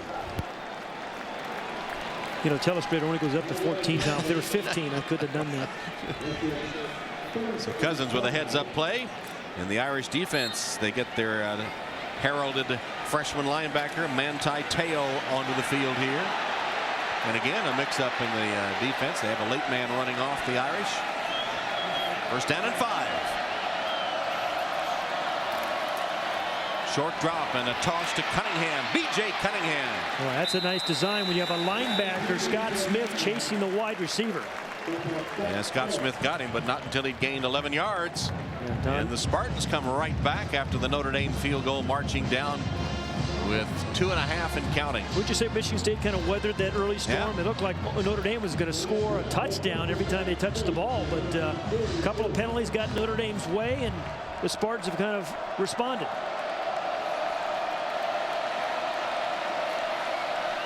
Handoff. Pretty tough yards, a couple of yards for Larry Caper. And coming up, the U.S. Bank Notre Dame halftime report. Jimmy Roberts in New York. Here from Bob Costas, who's with Al Michaels and Chris Collinsworth, as they prepare for the first ever regular season game in the brand new Cowboys Stadium. It'll be the Giants and the Cowboys on Sunday Night Football, and of course have all the highlights of the big games today. Incomplete pass, and a late flag comes in for the pass interference on Gary Gray, defending Blair White.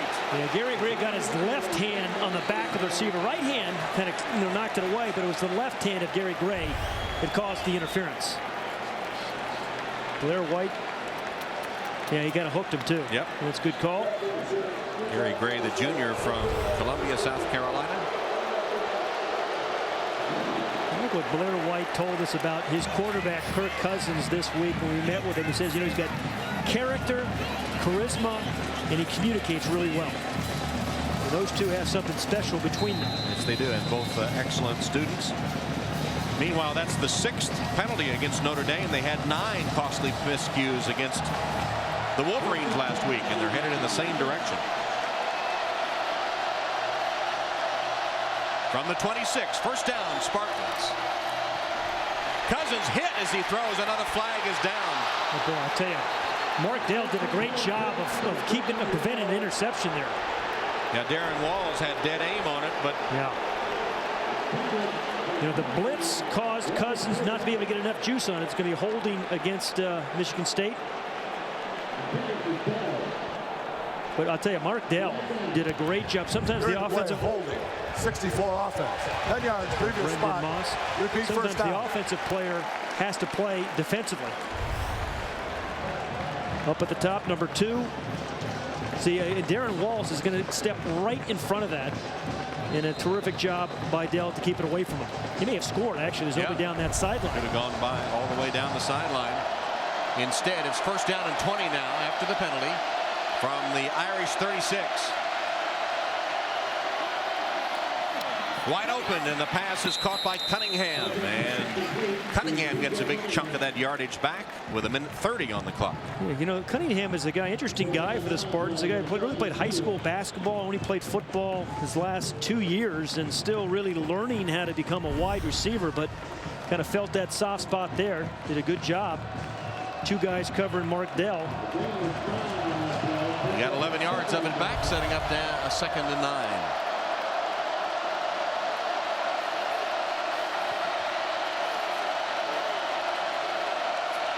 Blitz comes. Cousins unloads it quickly and completes it to Cunningham. And Cunningham pushed out of bounds at the 14-yard line by Sergio Brown. Well, Kirk Cousins, the pre-med student, superb student, is just, you know, he's he's a smart guy, and he plays like that. Dissecting is in his lab. Well, that's right. He's going to be wants to be a surgeon, just like his grandfather who played football in Iowa. Yeah. 11-yard gain on that one, Pat. Clutch first down by the Spartans. Their drive continues from the 14 of Notre Dame. 4 of 6 on this drive for the sophomore from Holland, Michigan. Handed off. Caper. Flag is down. Well, that's that power O play that Michigan runs. Al McCarthy saved a touchdown at about the 4, but there's a yellow flag.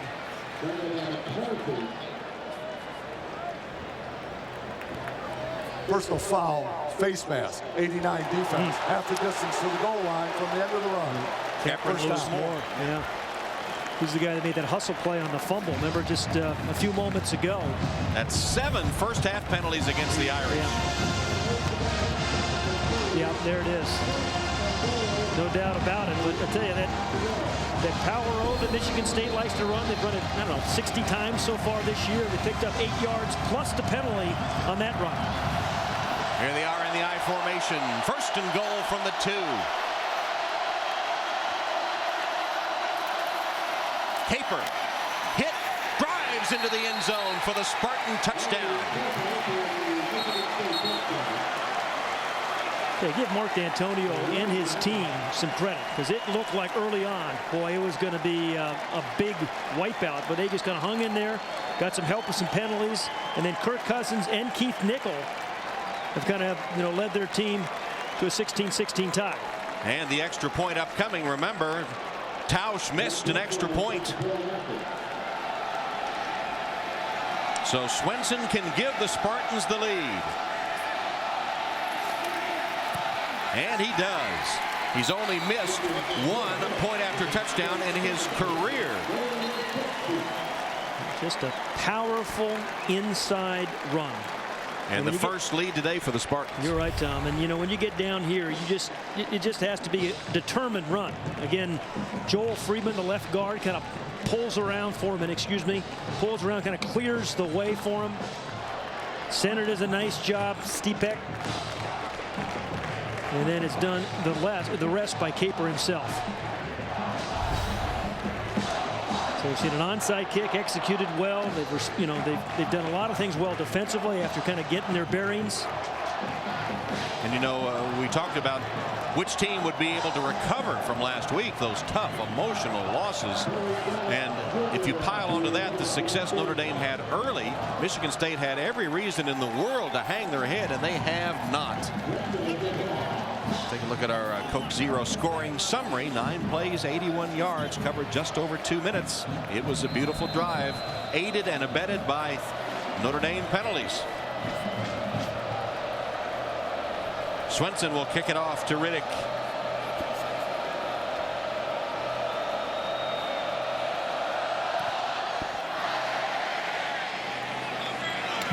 Theo Riddick.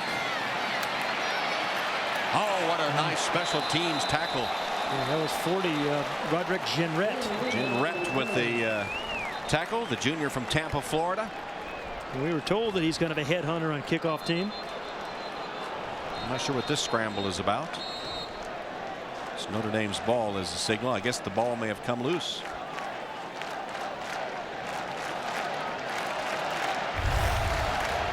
Let's see.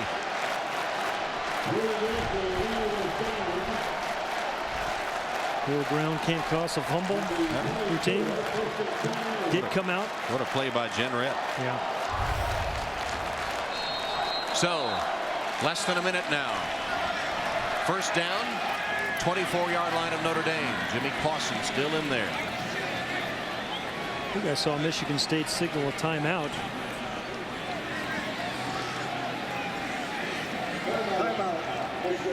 And they did indeed call a timeout.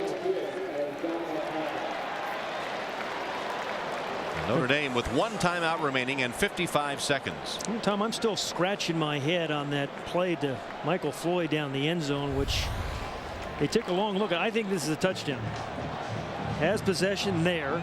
Left foot comes down way in bounds. I don't even care about the right foot. This play was also injured on. where they called it no catch, no touchdown.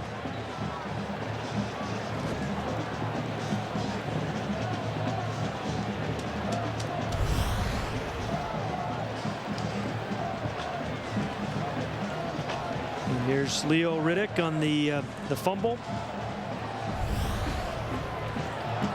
It does come out, but it's caused by the ground. I don't think they're going to overturn that.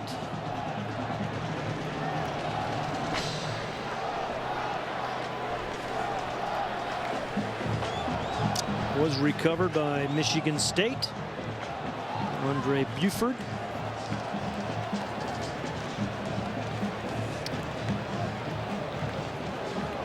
One more Question looking. is, did he fall on a Michigan State player?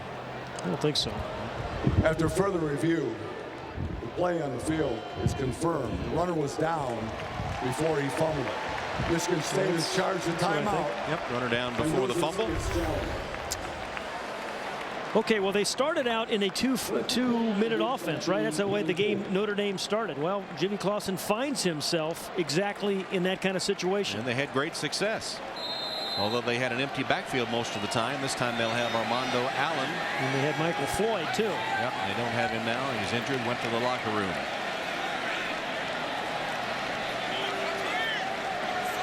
Clausen has hit 11 of 13 today.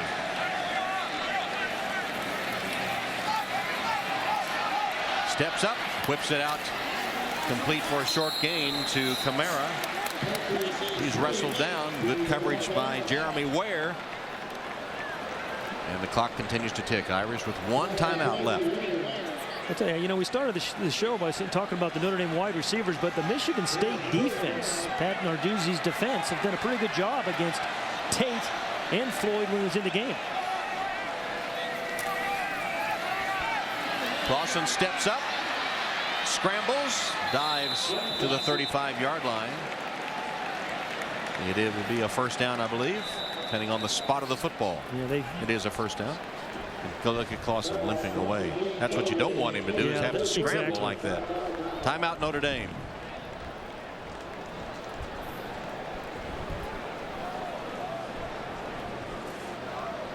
Clausen limping over to his coach, Charlie Weiss, who's calling the plays, of course. And Clausen looks a little worse for wear, doesn't he? Well, we've seen his maturity and his leadership skills blossom. His physical play, too. He's been brilliant early in the season and showing us some of his toughness now. Well, I think we learned that about him 2 years ago. And the Notre Dame halftime reports brought to you by U.S. Bank. It's the lineup of what we'll see shortly with 17 seconds of playing time left. Both these teams trying to fight their way back into the top 25, and got some work to do. From his own 35-yard line.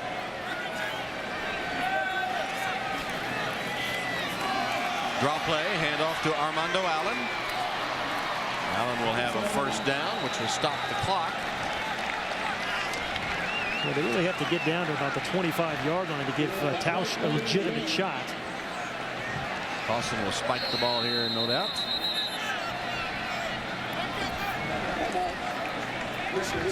Michigan State called a timeout before the spike. Pat Narduzzi, the defensive coordinator of Michigan State, told us this week, hey, no big plays, and then when they defend those deep balls that they've done so well, Notre Dame has done so well with gathering this season. And earlier they gave up those big plays, but they regrouped, made adjustments, and it's been a whole different football game since that time. Turned on a couple of those Irish penalties, right? Irish penalties, again, as they were a week ago, have been costly. 7 for 67 yards in this first half.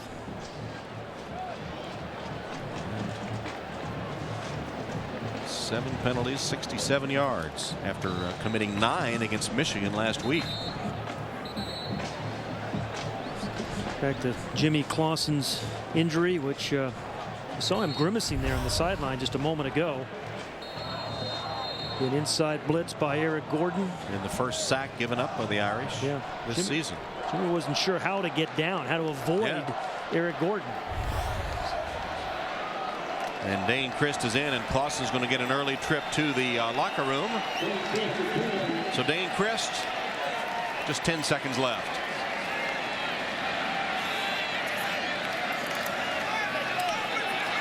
Going to wing it as far as he can. 3 Irish receivers there. Tip drill. Looks like it is picked off by Michigan State.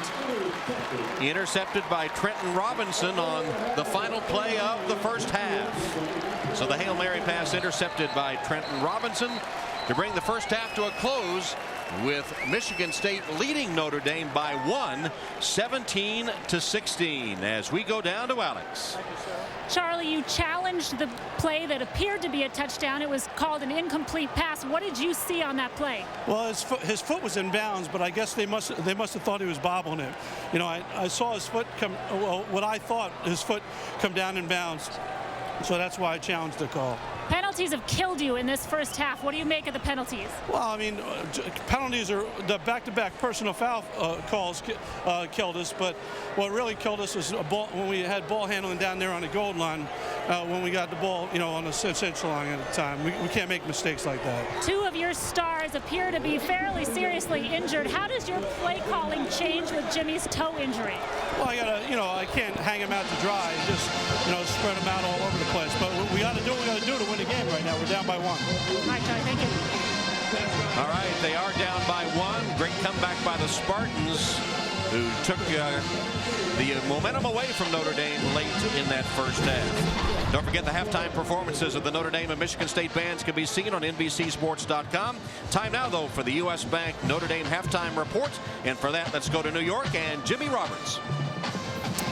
Well, thanks, Tom. And what is it about Michigan State and Notre Dame? Wild first half. Call me a homer, but it looked like a touchdown to me. Coming up on the U.S. Bank Notre Dame halftime show, we'll update you on this afternoon's key games in college football. 5th-ranked Penn State, a 4-touchdown favorite over Temple. Second quarter's where we pick it up. Penn State leading at 7-3, and Evan Royster, the running back, makes it in from 7 yards out. 14-3 Nittany Lions. Next possession for Penn State. Darrell Clark finds Derek Moy. The 4-yard touchdown pass increases the lead to 21-3. They would roll from there. Win number 386 for Joe Pa. The Lions have given up a total of 20 points in 3 games, but the cupcake munch ends here. Penn State opens its Big Ten season next week against Iowa. Also on the halftime show today, they're getting set for the first regular season game in brand spanking new Cowboys Stadium. We've got it for you on Sunday Night Football. Tomorrow, the Giants and the Cowboys. Great matchup. We'll hear from Bob Costas, Al Michaels, and Chris Collinsworth. We're down in Dallas getting ready for the big game. The U.S. Bank Notre Dame halftime show is coming up right after these messages from your local station.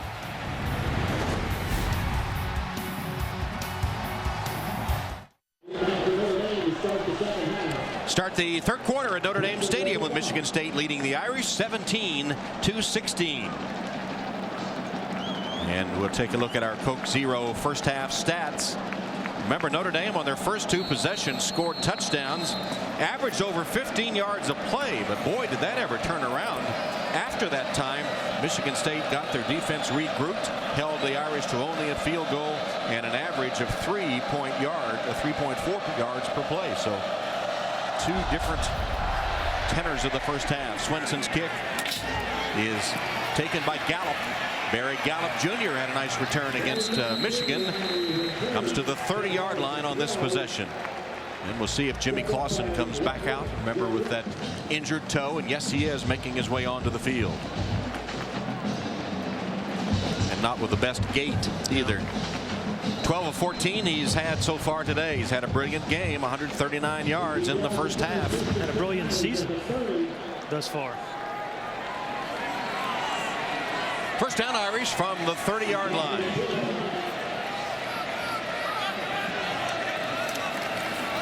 Quick drop and to Golden Tate. Tate gang tackled by the Spartans after a gain of maybe 4 yards. John Mish was the first to get there. We talked about Jimmy, that right toe, and here's what he looked like. He went left a little early, went up that tunnel, the play like a champion tunnel. Right there, kind of limping his way up. And Jim Russ, the longtime trainer, looking after him at halftime.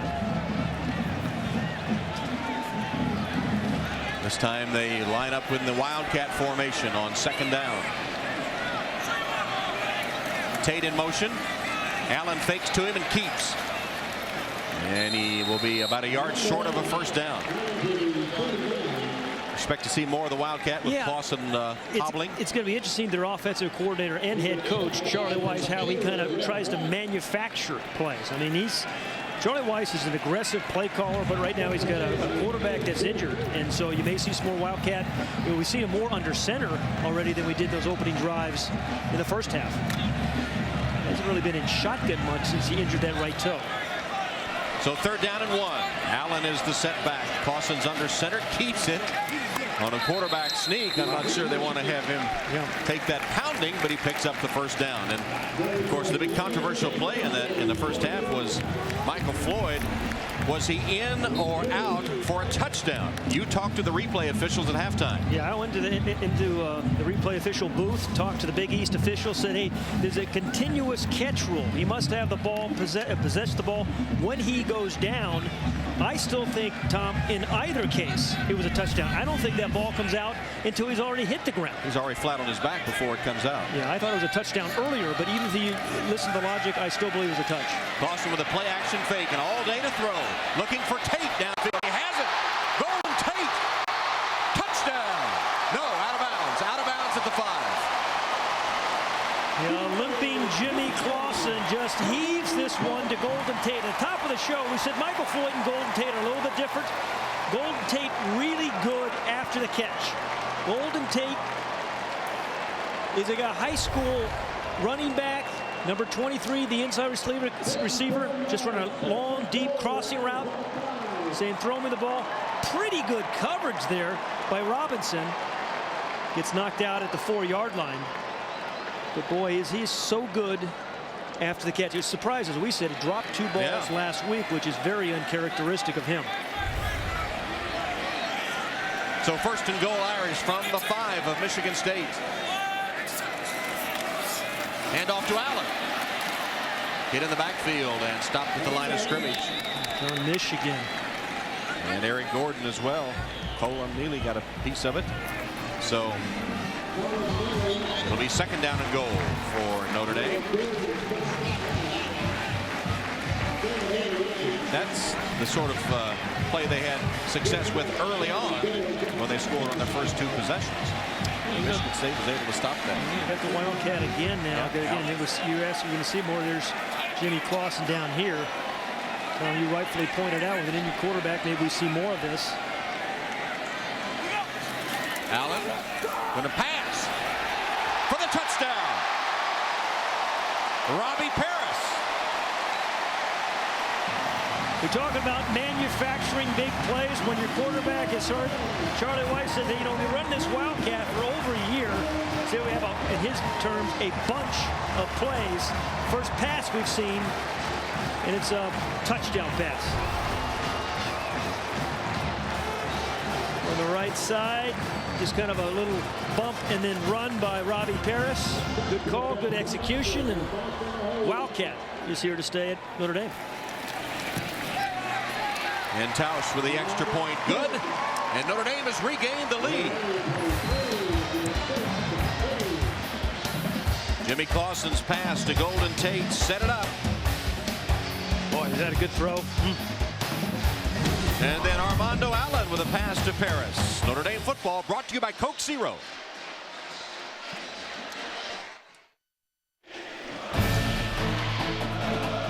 Notre Dame football is brought to you by Bud Light, with just the right taste that never fills you up. The difference is drinkability. By Northwestern Mutual, bringing you insurance, investments, ideas. By ADT Security Services, always there. And by Gatorade. It's the heart, hustle, and soul of the game. That's G. Well, the push-up count has reached 23 for the Irish students. And the helmets are raised for the Tausch kickoff.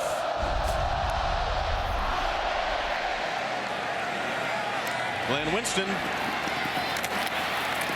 Stutter step and then slammed down at the 20-yard line by Zeke Mata, who's done a good job on special teams today for the Irish. Let's go back to that touchdown and that wildcat formation where the quarterback Jimmy Clausen lined up as a wide receiver, and maybe he's asking, he's asking for the ball now. He's open. Throw it to me. Give it to me. He got no respect for the defense today.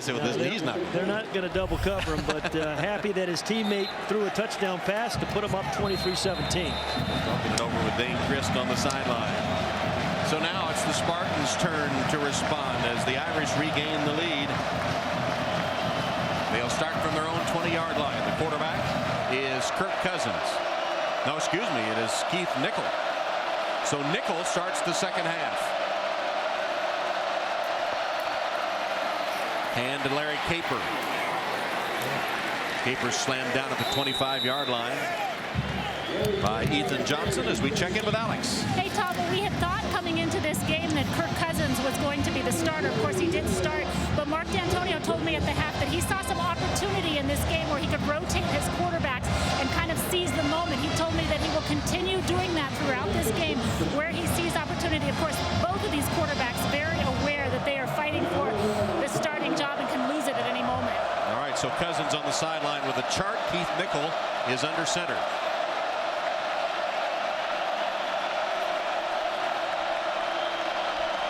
Fumble the snap, and the flags come down.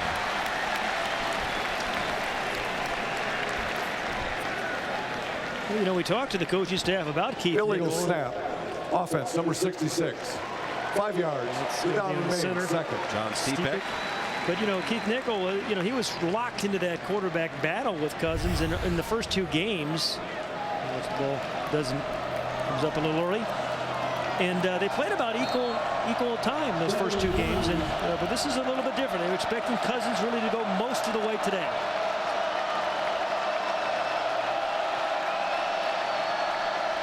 Second down and 9. Hand to Caper. Nothing doing. Another tackle by Kyle McCarthy, who continues to kind of make those plays on defense. 6th tackle of the game for McCarthy. Here's our Coke Zero quarterback comparison for the two Spartan quarterbacks. Now 3rd down and 9. Right in front of the Notre Dame student section.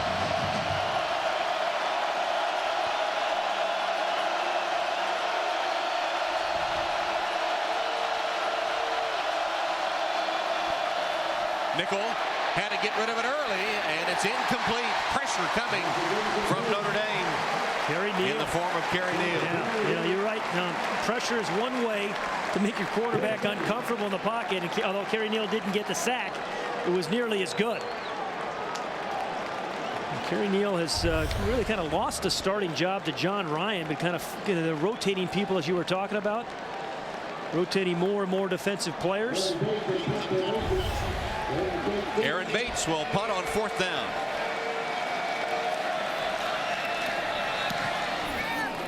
Sails it long and deep to Golden Tate. And Tate right up the middle.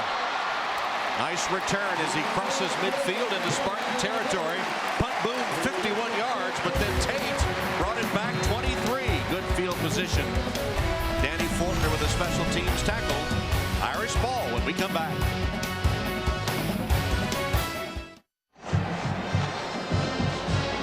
A lot of offense today. The Spartans averaging 6.2 a play, where the Irish are 7.6 a play. Notre Dame leads it 23-17. Jimmy Clausen changing the play apparently.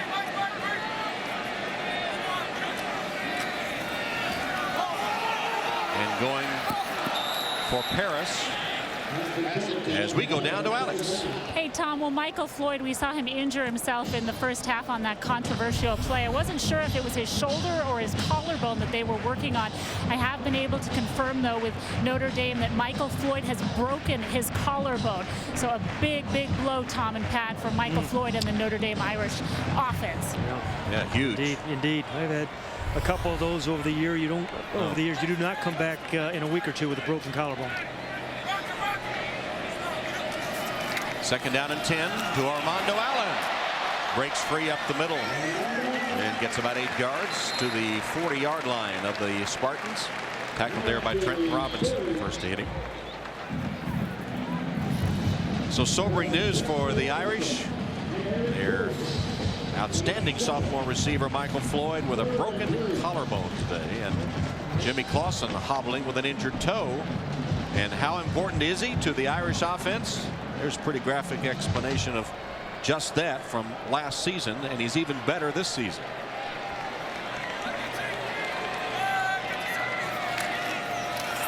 Allen has the first down. Well, he's an entirely different runner than a year ago, don't you think, Tom? Armando Allen, entirely different. Even he said, hey, I was going down way too easily a year ago, and one of the things he worked on as he stayed here in South Bend over the summer was getting stronger, breaking tackles, and running harder. New running game coordinator for the team, and new offensive line coach, and they just look different running. Armando Allen continues to pile up the yards. Came in averaging nearly 6 yards a carry. Gains a couple on that first down run. We talked about Greg Jones, the outstanding linebacker for Michigan State, came in averaging 14.5 tackles, 3 on the day. Today's first down line brought to you by Xerox. Irish will have a second down and about 8. As Charlie Weiss calls the play, always thinking a play or two ahead in that sequence. He scripts the first 15 plays, and they worked like a charm today, didn't they? Oh, boy. Hand off to Gray. Jonas Gray. He'll be stacked up at the 30-yard line. You know who's playing well in there? No surprise. Eric Olson. Had a chance to talk to him yesterday. He's the center, number 55 for the Irish. And talking about his parents, who are wonderful people. His father, a firefighter from New York City. His mom, a nurse. Retired firefighter in Staten Island. And well, what about that? They want to be close to their son his senior football season. They are. They moved here to South Bend for the football season, and his dad, Andy, is the guy who cooks dinner for the offensive line on Wednesday nights. Hosts the offensive line on Wednesdays. And something different every time, too, but just a lot of it. Yeah, well, you know those firefighters, they're pretty good cooks. Yeah, that's how he learned to cook in the firehouse when he was a firefighter. Golden Tate shaking tacklers. Yeah, see that? Yeah, and it's the parents, Andy and Joanne. Mom was a nurse, and they worked in an emergency room, and 9/11 kind of had about a couple hundred people come through her emergency room. Father, Andy, actually went into the towers and saved a couple of people. And their son, Eric Olson, in respect, has a big tattoo of a firefighter and the World Trade Center on his arm.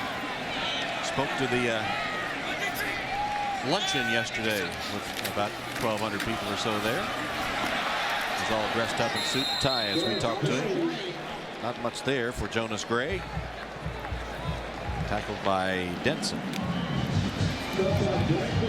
This is really an important series right now for Michigan State. I mean, they really, I think, have to force Notre Dame into a field goal attempt at least. Michigan State really clawed their way back in the game, but once again, in that opening drive of the first half, or the second half, Notre Dame puts another touchdown on the board. Mark D'Antonio, who brought his entire staff with him from Cincinnati, and his defensive coordinator, Pat Narduzzi, I thought did an excellent job of adjusting in that first half. Indeed. Clausen running with a flag down and caroms it off the chest of Kyle Rudolph. I'll tell you, Armando, was a wild one. Excuse me, Tom. Armando Allen saved Jimmy Clausen from maybe injuring his other big toe. You know, as you're a running back, you just got enough of Greg Jones to allow Clausen to escape, and so Jimmy's mom's going to send a thank you note to Armando Allen. I guess so. Flag. Offense, number 72. 10 yards, previous is for a Paul Duncan hold. Second down.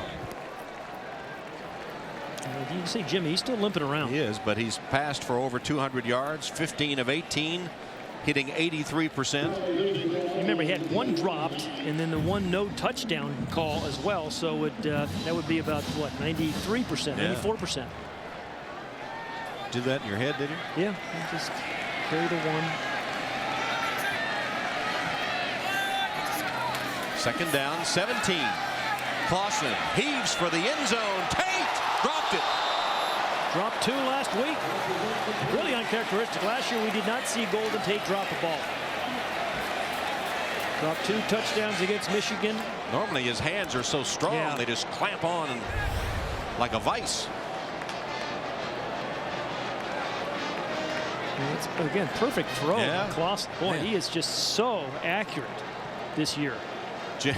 Jimmy Clausen, he and Golden Tate are friends, and he says, I asked about Golden Tate dropped those 2 touchdowns against Michigan. I said, what did you do? And he said, well, he said, he's one of the guys I can yell at, so yes. I did. I yelled at him.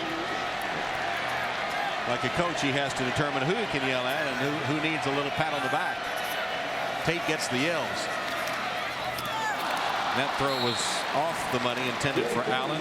Well, you know, we said the Michigan State defense had a rally. The Spartans did. They force a field goal attempt.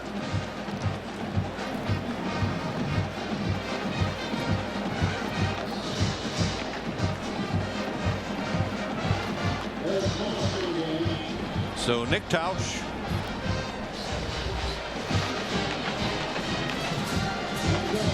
will attempt a 47-yard field goal. It'll be the longest of his career.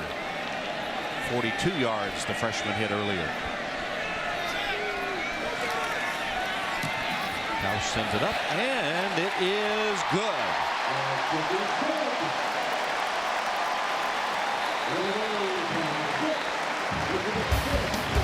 So the Irish get 3 more. And with 5.5 to go in the third, Notre Dame leads it 26-17.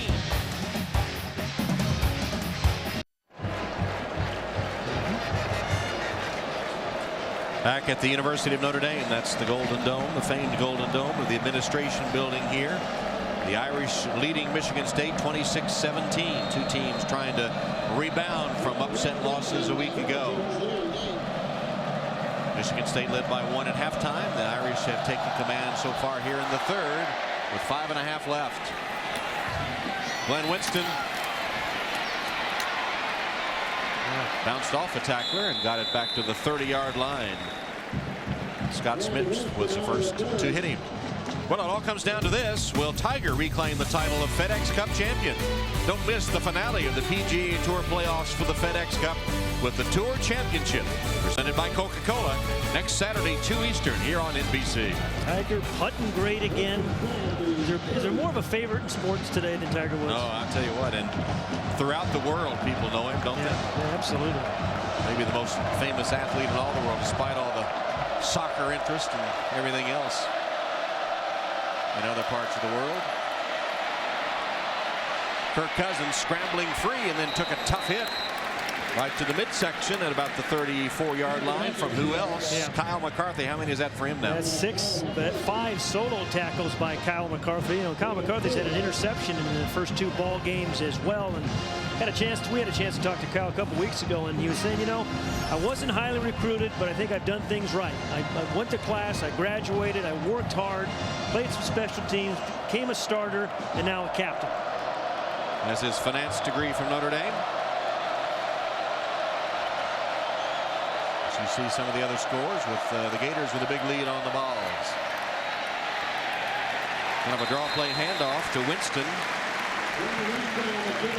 Got back to the line of scrimmage. Not a whole lot more as Brian Smith hit him.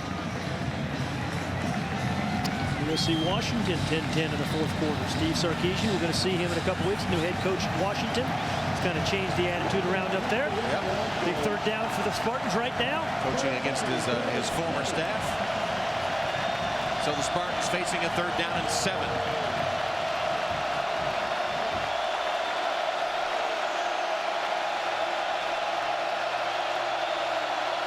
Blitz. Cousins. And it's complete for the 1st down. Clutch catch by Mark Dell on the throw under pressure from Kirk Cousins. It covers 12 yards. You talk about scanning the field. I mean, Kirk Cousins was looking right first, and then there's that clock in your head. You say, hey, that guy's not coming open. So I got to come back to the left side, and boy, Kirk Cousins did. Some good protection on the left side by Rocco Cerrone, and then the wide open Mark Dell. 5 receptions, 64 yards for Dell, including this one for the first. That was a heck of a throw by Cousins.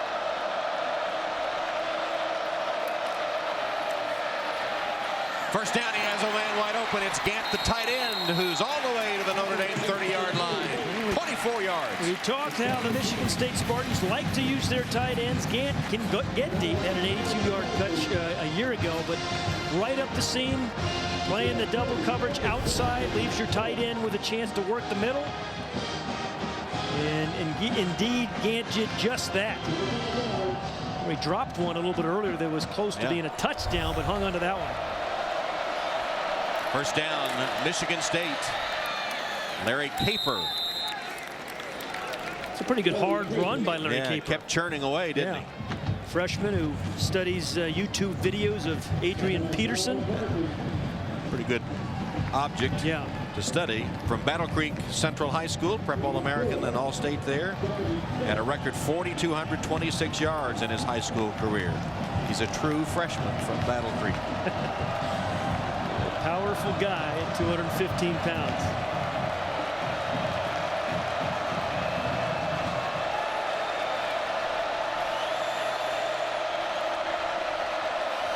Dell or White, the motion man. And Glenn Winston hurdling his way. Still will be short of the first down. They'll mark him at about the 23-yard line. Well, you know, if you're Mark D'Antoni, you know you have a good field goal kicker, right? It's a 9-point game. See Rocco Cerrone sort of limping around a little bit and then going down to a knee. The young man that has both Italian and Romanian heritage.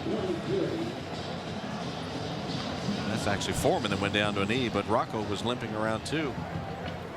Joe Foreman, you know, we talked so much about that play they call the power O, where he kind of leads it when he's pulling from his left guard spot. Remember, they're missing their center, starting center, Joel Nitchman, as well with an injury. So that interior line getting very, I guess thin's the wrong word. The replacements are kind of big guys too. Joel Foreman being helped to the Michigan State sideline.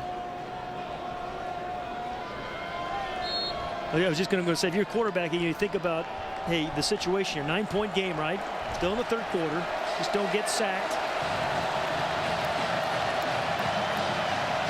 They're down at 3.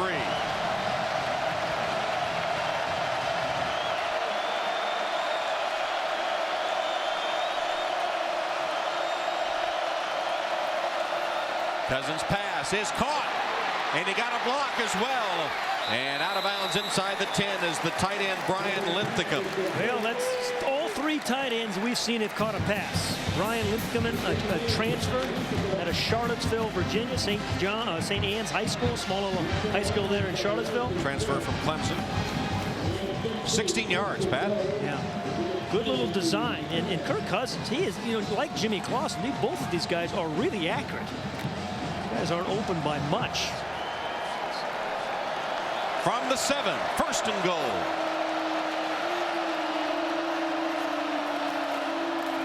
Caper trying to stretch. Touchdown. Good counter-punch drive by the Spartans. And Andrew Hawken, the fullback. You know, these guys never get fed a bone. You're out there to block, and number 45, Andrew Hawken, cleared the way for him. And he just hugged that block. Watch number 45 in front of Caper. Good block by Gant, too.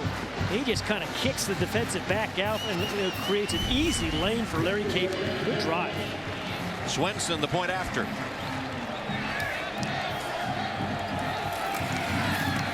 And it's blocked.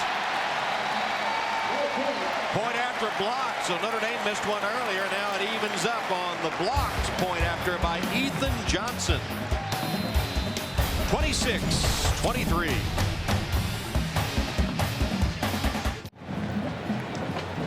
Here's the Coke Zero scoring summary. Michigan State goes 70 yards in 8 plays. 4 minutes off the clock as Kirk Cousins 3 for 3 on that drive. So it's a 3-point game as Swenson is set to kick off for the Spartans.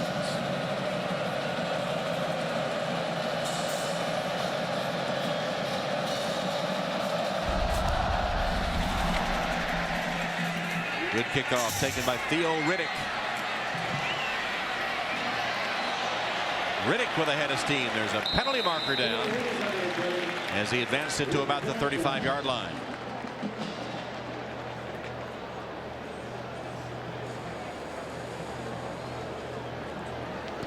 During the return, holding 21 of the returning team, 10 yards from the spot of the foul, first down.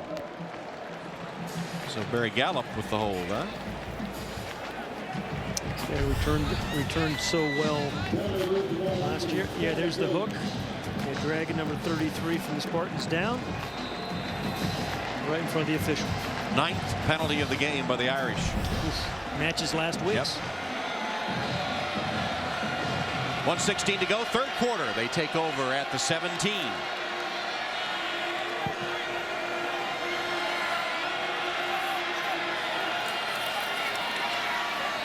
Clausen on target to Camara. And Camara is across the 25-yard line for a Notre Dame first down. And thanks to MetLife for providing today's dramatic coverage. MetLife has the protection you need for the most important ifs in your life. Visit MetLife.com today. Say Churchill Downs of college football, Tom. I don't see any twin spires, but the Golden Dome and Touchdown Jesus. Yeah. I guess that's. So first down, Irish on the toss to Duval Camara. Clausen hit from behind as he delivered to Rudolph, who promptly dropped it, and Clausen went down. Is that a backward pass or not? I mean, they said no. Or backward pass it would have been live.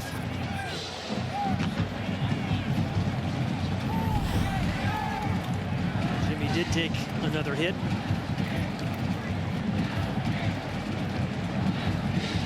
Greased by Adam Decker. Decked by Adam Decker. I thought of that, but decided not to say it. Left it for you.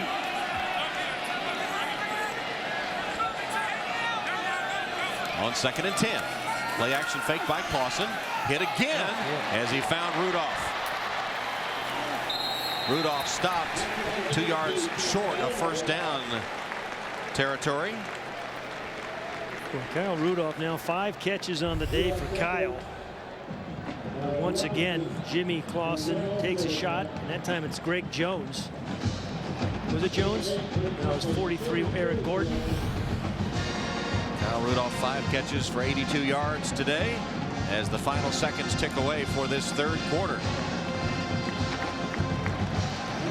Third quarter will end with the Irish holding a tenuous 3-point advantage over Michigan State. At the end of 3, Notre Dame 26, Michigan State 23. We'll return to Notre Dame Stadium after these messages from your local NBC station. You're watching Notre Dame football on NBC, presented by Coke Zero.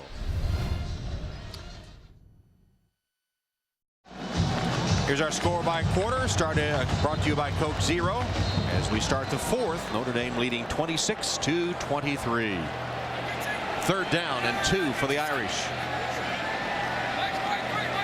Michigan State showed blitz, then backed up.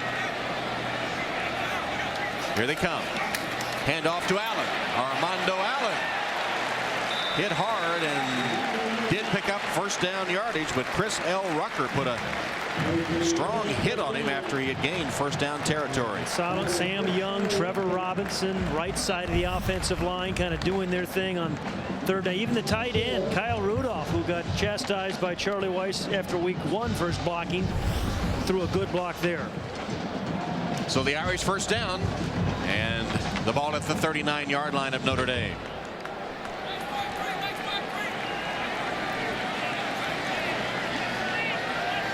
Bobby Berger's in at fullback now. Allen is the running back. Handoff to Allen. Well, good first down runs by the Irish. They have the average on first downs, but they have kind of put themselves in a lot of 2nd and 5, 2nd and 4s after running the ball on first down. Chris L. Rucker made that stop of Armando Allen. The offensive line for the Irish took so much grief last year, Tom, for poor running, not giving Jimmy Clausen enough protection. But so far this year, remember they scored 35 points in week 1, 30 in game 2. They've scored 26 already, and they've run the ball much better than a year ago. Allen again to midfield and into Spartan territory for Notre Dame first down. Nice run by Armando Allen, a guy that was out in that final drive last week against Michigan because of an injured thigh. Good read, good block again by Kyle Rudolph. That's 2 in a row by Rudolph. Greg Jones got a piece of the tackle along with Eric Gordon, and Gordon is still down. Injuries on both sides today. There's Armando Allen with a little limp. He's crushed for nearly 100 yards after 139 a week ago. This is a guy Eric Gordon has played terrifically this year for the Spartans.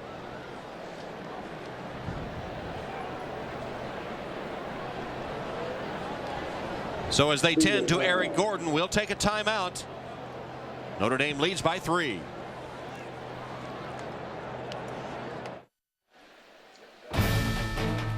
Notre Dame football is brought to you by Coca-Cola Zero, real Coke taste and 0 calories.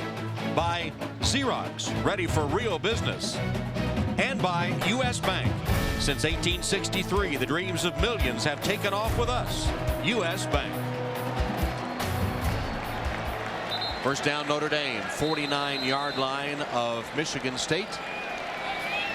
Clock ticking down from 13:45, and Notre Dame up 3. Clausen hands off to Jonas Gray.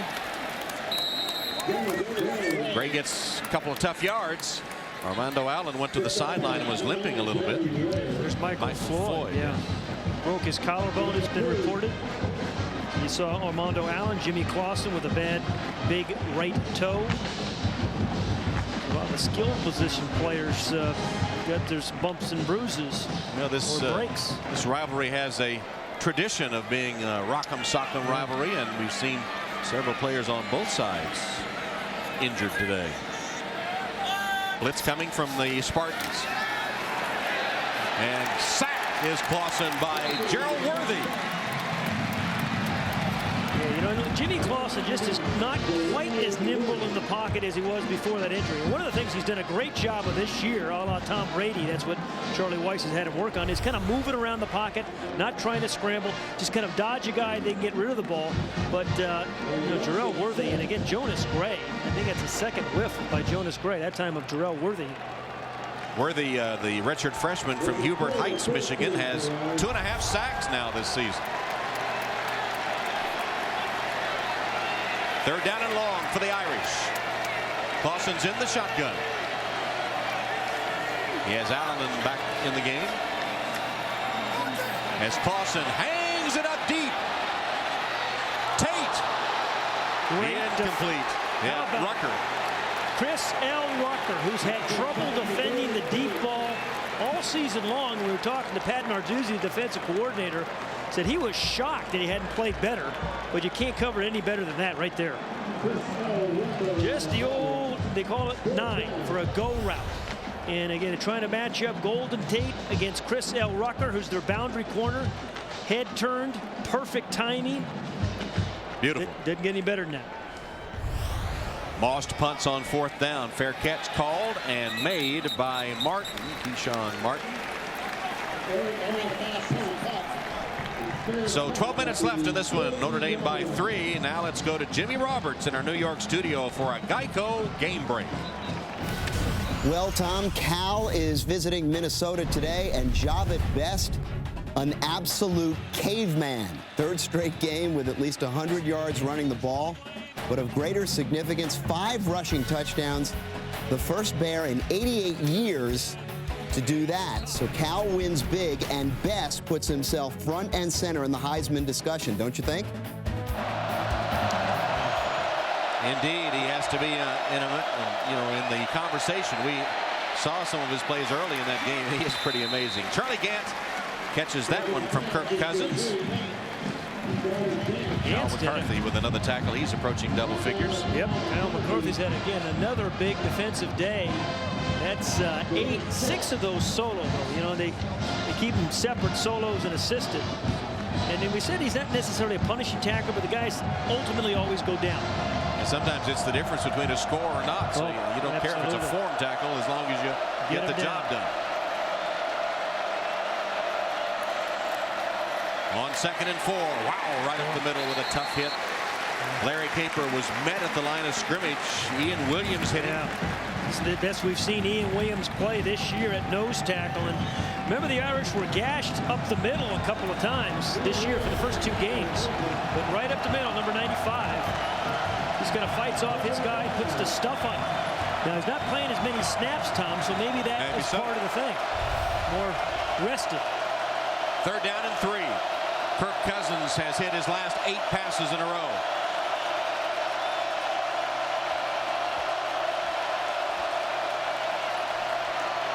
And there's number 9 to Dell. And Dell breaks free. Dell's down the sideline. Gets a block. Wall's able to get him out of bounds. Harrison Smith it was. 59 yards. 59 yards to Mark Dell. Okay, that's a good catch and run on 3rd and 3. But remember the tackle of Harrison Smith. But Harrison Smith did a great job of catching up with Mark Dell.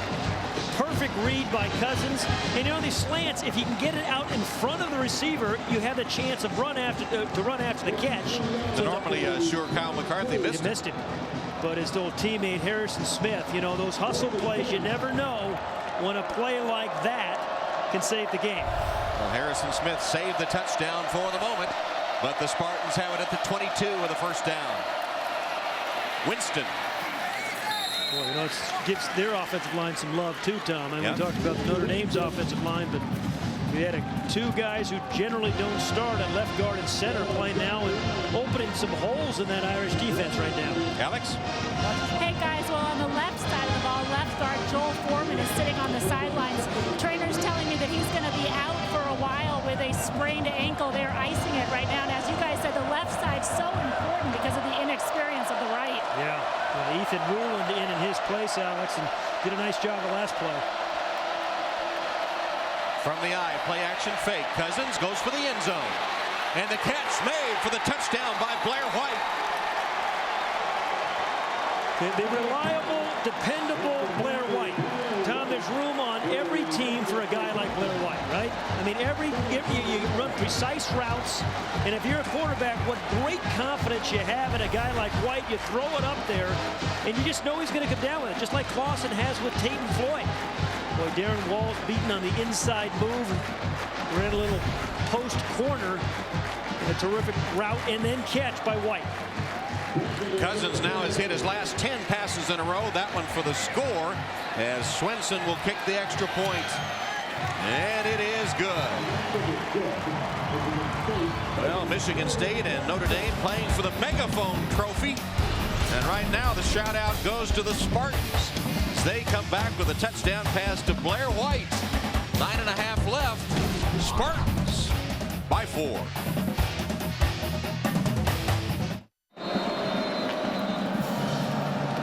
Welcome back to Notre Dame Stadium. Tom Hammond, Pat Hayden, Alex Flanagan. The Irish and Michigan State going back and forth as the Spartans regain the lead, 30-26, ready to kick it off.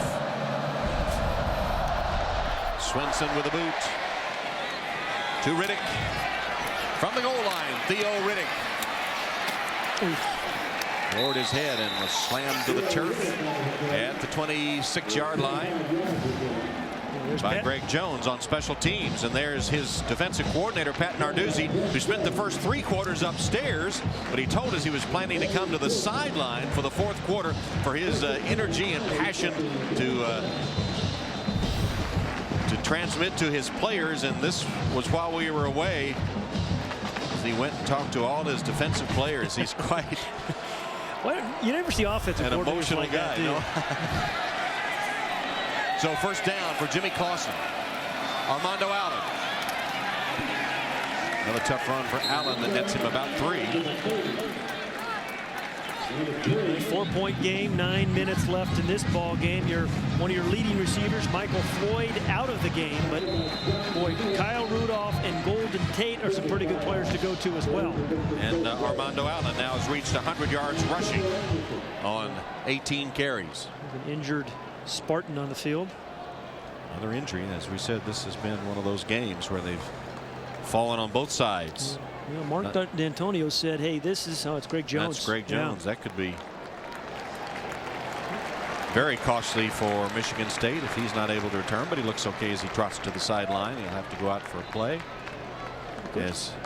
Coach D'Antonio was saying this week, you know, Notre Dame is a natural rival of theirs, and he said, hey, you know, years from now, 20 years from now, this is the game you remember. You remember, always remember those Notre Dame games. Of course, you remember Penn State, remember Michigan, but Notre Dame as well.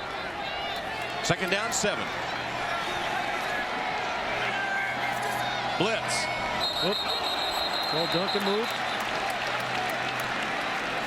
But was he caused to move by the blitz? Yeah, Did they time it correctly? I think it's going to be offside against Michigan State. Yeah, I think you're right.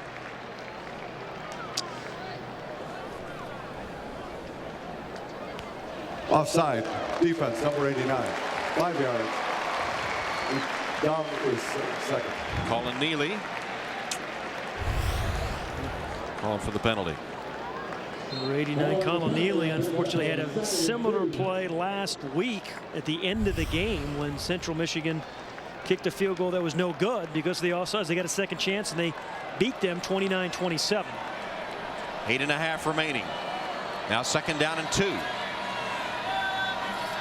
Another blitz. Clausen to Allen. Allen out of the backfield picks up the 1st down. Yeah, Armando Allen, he catches, he blocks, he runs. And today he threw a touchdown pass. Yeah, he throws touchdown passes, but boy, he's been running tough all game long, Tom. And as we said, a different Armando Allen. There's in a wildcat formation, 12-yard touchdown run to get the Irish on the board. Watch him break some tackles, lowers his shoulder, keeps the legs moving. And then again, the little read option, breaking tackles again. And as you said, threw a touchdown pass in that wildcat formation too. Charlie Weiss told us that taunting penalty when he shushed the crowd at Michigan, he took so personally he had to try to get him back on his feet. That was the only man back there was Rucker. And it went incomplete. That was a busted route as big as you'll ever see. Well, the wide receiver absolutely stopped, which is inexcusable. Tate. Yeah, I mean, Jimmy Clausen's waiting. It's going to be, you know, trying for one of those jump balls. I don't know what Tate's doing. I tell you, it's amazing. Chris Rucker didn't intercept that. He was the only guy back there. It was almost like a punt to him. 2nd down and 10. Another blitz. Clausen to Rudolph. Kyle stepped out of a tackle, stepped out of bounds, but not till he got into Michigan State territory and a 1st down. Gain of 13 yards. What a weapon a tight end like that is. Not only is he a big target, but he's fleet-footed, and he's hard to bring down. You know, he actually got scholarship offers in basketball first at Notre Dame before he turned his attention to football. And Jimmy Clausen once again, blitz after blitz after blitz, and Jimmy Clausen's getting knocked around. Rudolph, career high 95 yards on his half-dozen catches. Sets up a 1st down. Michigan State 47. Clock at 7:20 counting. Low snap picked up by Clausen. And Kamara catches across the middle. He'll be a yard short of a 1st down. Tackled by Brandon Denson. Clausen now 20 of 28, I think he is. Just like Cousins, just put the ball right where it has to be. Processing the information, throwing it accurately. Got the play call in from the sideline. Looks at his wristband. 80 plays on that wristband, he told us this week. This will be 2nd and 2.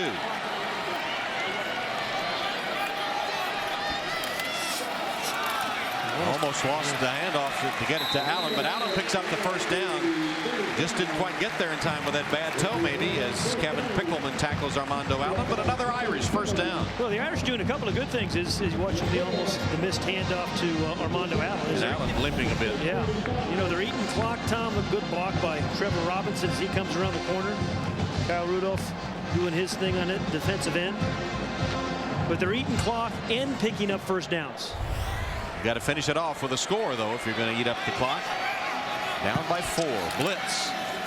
Allen stepped out of a tackle and then caught from behind when he was about to have a big game. Marcus Hyde, the strong safety, may have been certainly a long play saving tackle. That one could have been behind the line of scrimmage if not for Allen's efforts. It was kind of nifty, wasn't it? Yeah. He's had some powerful runs, now a nifty one. Greg Jones is blitzing every down. And that was just that one little shoelace tackle by Marcus Hyde. Their strong safety. This is what Armando Allen did a lot of last year, kind of going down easily. Today we've seen him break a lot of tackles. Jonas Gray replaces Allen on this second down.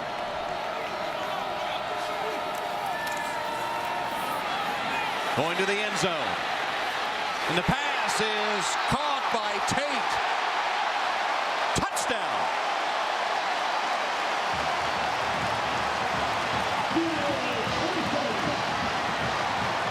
Jimmy Clausen throws a beautiful long ball, doesn't he, Tom? I mean, he throws some really, really accurate deep balls.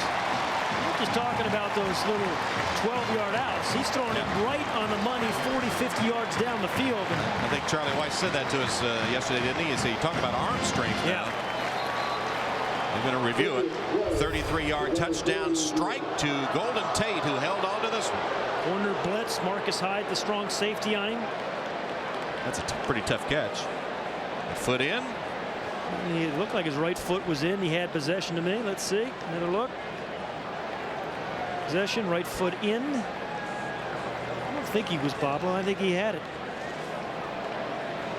Controversial play earlier when they denied Floyd a touchdown on.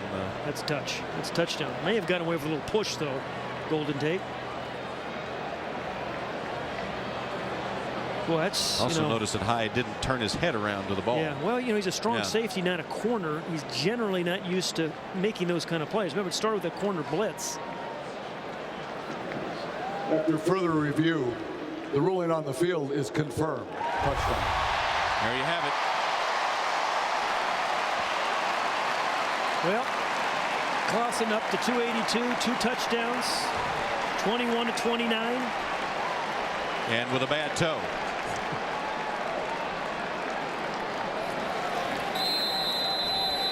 Extra point coming up. It is big. It's to make it a 3-point game. Freshman kicker Nick Tausch, who missed one earlier. This one right down the middle. 8 plays, 73 yards. The finisher, a 33-yard Golden Tate touchdown reception from Jimmy Clausen. 33-30.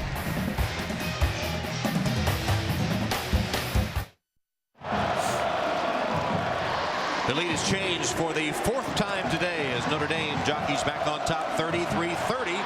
5 minutes and 18 seconds remaining.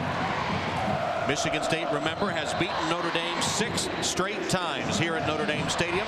In fact, counting some off years, Notre Dame hasn't won against the Spartans here since 1993.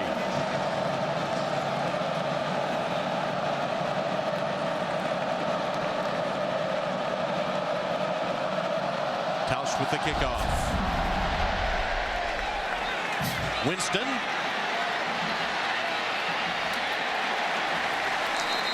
Stopped short of the 30-yard line. And now let's go to New York. Jimmy Roberts for a Geico game break. And Tom, this is a big one. USC has had its trouble up in Seattle over the years. The Trojans 19-point favorites over Washington today. And the Huskies behind former SC offensive coordinator Steve Sarkisian. The huge upset, that's Eric Folk. The 22-yard field goal. SC now 6-8 in their last 14 in Seattle. All right, Jimmy, what about that? The Huskies. Now, The Spartans take over at their own 29-yard line. They've scored a touchdown their last 2 possessions. Nearly intercepted, broken up on the play by Darren Walls. Intended for B.J. Cunningham. And that breaks a string of 10 straight completions by Cousins. Well, Darren Walls almost had one in the first half, remember?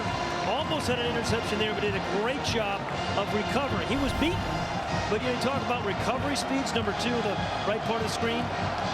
The guy was open momentarily, but boy, he just drove on it, knocked it away. He had a chance to pick it off and go. 2nd down 10.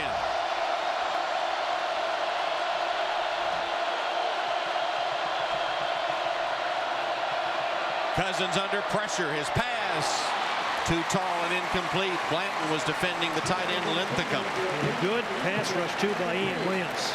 Well, and the Washington Huskies with a big win over Southern California today. 2 future Notre Dame opponents, and it's the Huskies that come in here in 2 weeks. We'll have the broadcast for you. The Washington Huskies and the Irish in 2 weeks. Washington with a victory over USC today. 2 straight plays. They've gotten a lot of pressure on Kirk Cousins. 3rd down and 10. Blitz.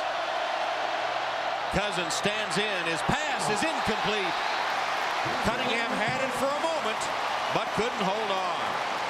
I think you have to punt it and play defense, don't you, Tom? Yes, with 5 minutes left. Essentially 5 minutes, 4:57. It's only the 3rd time today that Michigan State will go 3 and out. Yeah, that's pretty amazing. Good pass rush again. That has been the difference. You know, he didn't quite have the accuracy in the last 3 throws because of people around Kirk Cousins.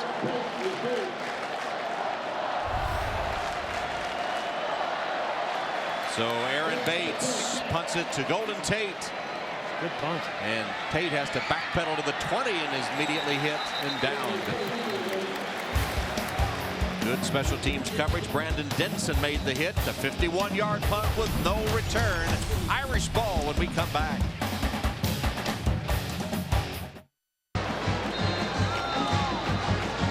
.48 left, and Notre Dame leads Michigan State 33-30. The Spartans have won 6 straight games here at Notre Dame Stadium. Irish take over with a 1st down at their own 19-yard line in the Wildcat formation. Armando Allen ready to take the direct snap. Spartans show blitz. Allen keeps and stopped shy of the 25-yard line, and a late flag comes down. Boy, this is eerily similar to last week's game against Michigan. Sam Young looking like he might be the guilty party. The holding call last week that reversed a 72-yard play. Is that Trevor Robinson? Yes, it is.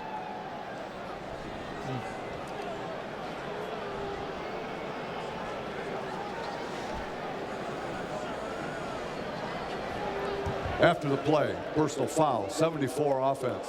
Half the distance of the goal line. The count counts. 2nd down. 2 weeks in a row, Sam Young has had bonehead play late in the game. Number 74, right side of the screen. Late throwdown. Why do you do that in this situation? Well, that was the holding call he had last week was a late throwdown. 10 penalties and 9 a week ago. Andrew Nuss has replaced the injured Trevor Robinson at right guard for the Irish. 10 penalties today after 9, you might say, cost him the game last week. Essentially so. Timeout. Michigan State. They're first. Michigan State calls a timeout with 4:41 on the clock.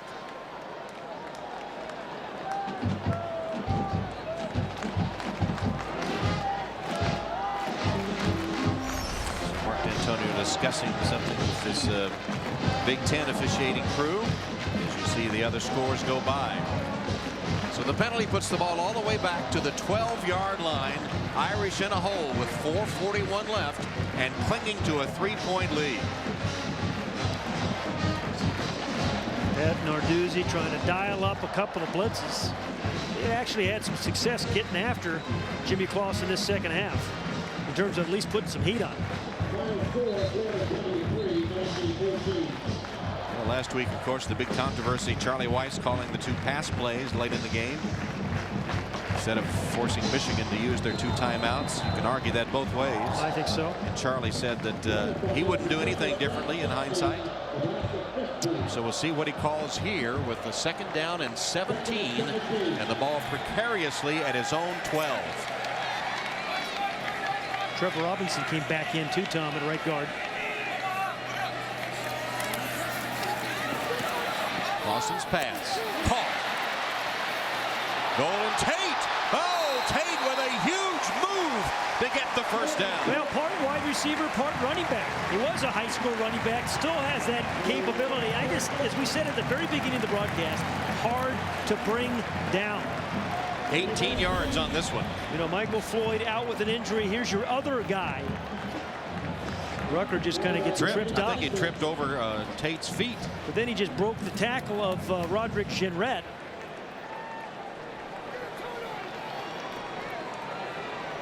And that's a nifty piece of running by Golden Tate. It's hard to tackle on punt returns too, Tom. Yeah, well, that was a key move. Yeah.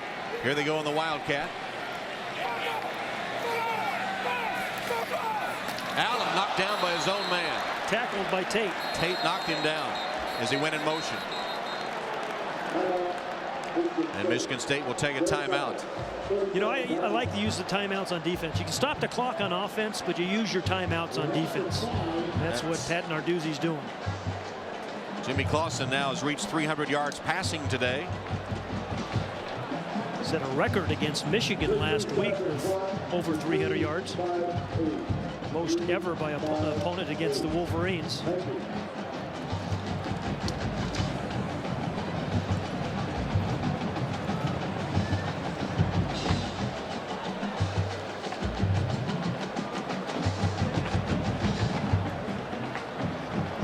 So Notre Dame and Michigan State going back and forth at Notre Dame Stadium, where the Spartans have won 6 straight. Both teams trying to bounce back from upset losses, last-minute losses a week ago. Notre Dame dominated early, but then Michigan State came back. They led by a point at halftime. The second half has been going back and forth. Irish with a 3-point lead, 33-30, but facing a 2nd down and 15 with 3:58 still remaining in the game. We've been a good screen team this year. We haven't seen many screens to the backs today.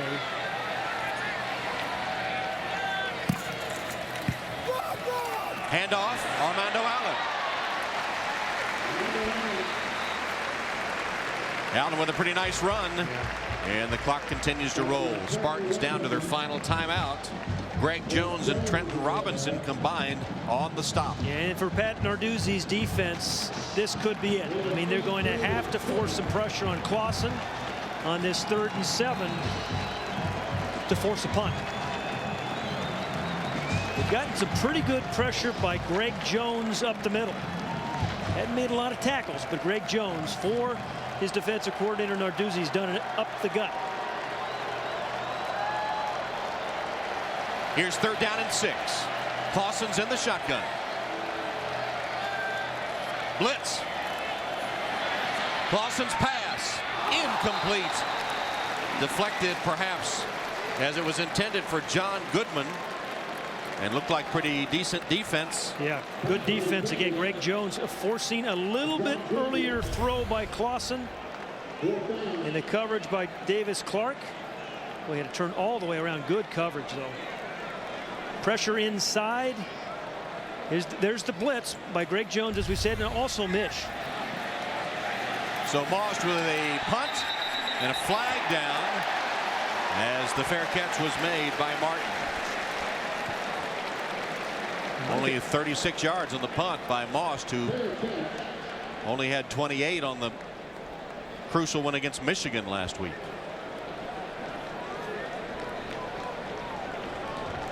Illegal block in the back, number 30 of the returning team. 10 yards, 1st down. It was on Mike Anello, I believe, their outstanding special teams player. Notre Dame, he was blocked in the back. By Trewick. There he is. That's Anello. It was 29 Rucker. The Penalties, of course, hurt Michigan State last week in their loss to Central Michigan, too, and that was a costly one. So it puts the ball back at the Spartan 20. Just under 3 minutes.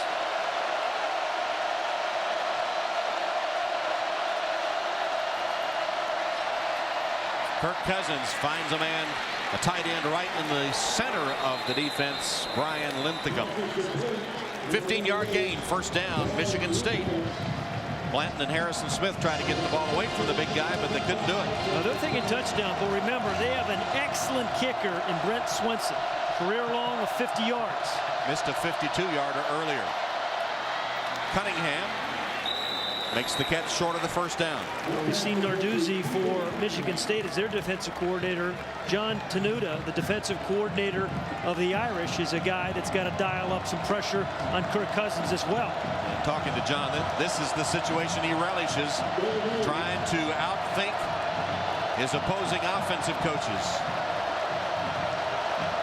It's second down and 2.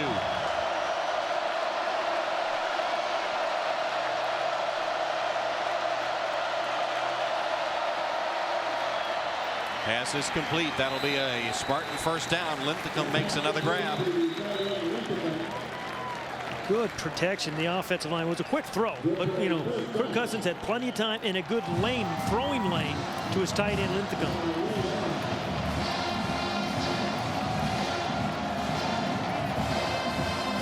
The officials huddle right around the 45-yard line. 3, 4. 2, 3, 4. Adjusting the clock to 2 minutes 34 seconds.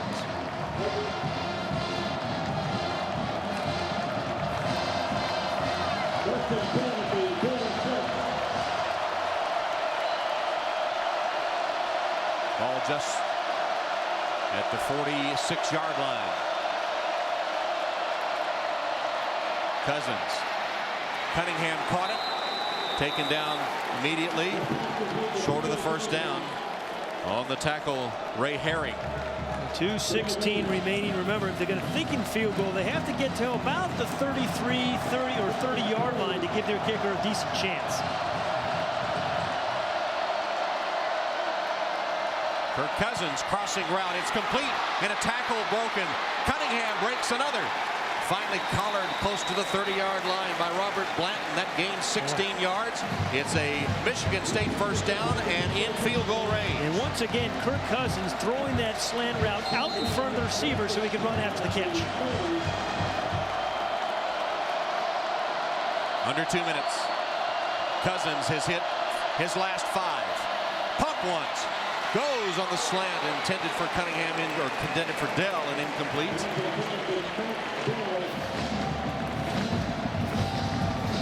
First miss on this drive by Kirk Cousins.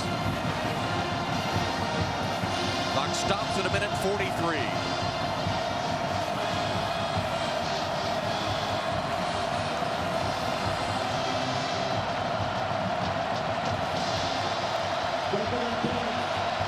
From the 30, second and 10. Yeah, you know, Blair White's been kind of quiet recently. There he was in motion. Cousins looks his way, but goes instead across the middle to, it is to Blair White, but not a deep pass, just underneath. Third down. Crucial play. Cousins winds up his pass on the rebound, caught by Cunningham. First down. On the rebound is right. High school basketball players just played receiver for a couple of years, and he stayed with it.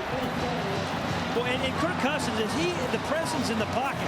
Ray Herring gets a tipped ball up in the air, but B.J. Cunningham just hung in there. Got the foot down. That's a heck of a play, and really, really good poise by Kirk Cousins. Still have a timeout, this Michigan State. From the 18. Cousins pumps once, goes the other side. Wide open and too long. Capers out of the backfield. There wasn't an Irish defender within 20 yards of him. You know, sometimes when you have a guy so wide open, you take a lot off it, and I think Kirk Cousins did that. He should have just drilled that to Larry Capers. He just tried to lob it into him. Capers was worried about catching the ball and staying in bounds, but he was open. You're right, Tom. 20 yards. A minute 10. Cousins knows he had one there. And a penalty marker. Prior to the penalty, Michigan State called a timeout. Their third and final timeout. So prior to the penalty, timeout called by Michigan State. I think they had 12 guys on the field, but they called the timeout before the 12 men on the field. So it'll make it 2nd and 10 from the 18. With a minute 10 on the clock. Tell you, Kirk Cousins is going to remember that throw to Larry Capers. Oh. Missed opportunity.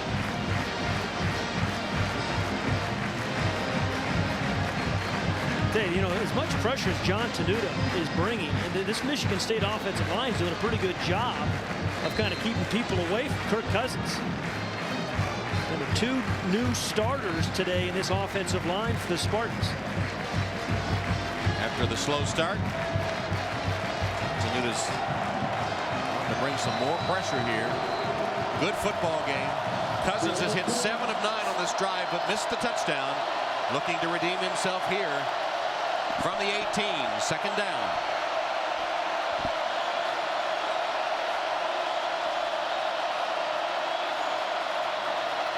Cousins chased, unloaded under pressure. It's intercepted. Kyle McCarthy. Flag is down. McCarthy still going. McCarthy with a cutback and tackled at midfield. Mr. Dependable, Kyle McCarthy with the interception. And Tom, for the 3rd game in a row, Kyle McCarthy's led the team in tackles, and for the 3rd game in a row, he's had an interception. And he might have saved it. Penalty marker down. And the pressure on Cousins, though, forced him to make an errant throw. And Kirk Cousins has made nothing but good decisions today until that one. But pressure can cause you to make some poor decisions. And again, that overthrow to Larry Capers, that's the one that Kirk Cousins is going to remember the most, even not the interception.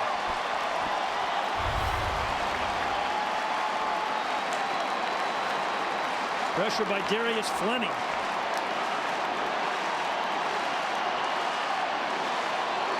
So Kyle McCarthy is, again, off to a great start for the Irish.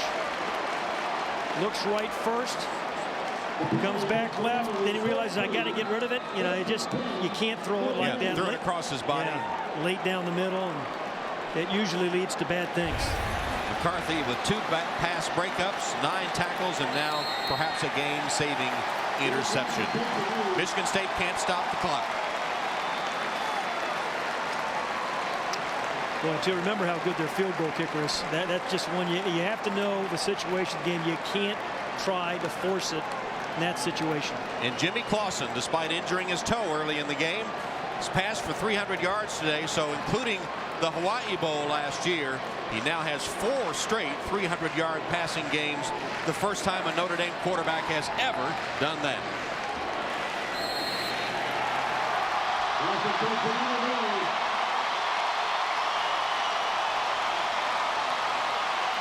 And a big old whoop.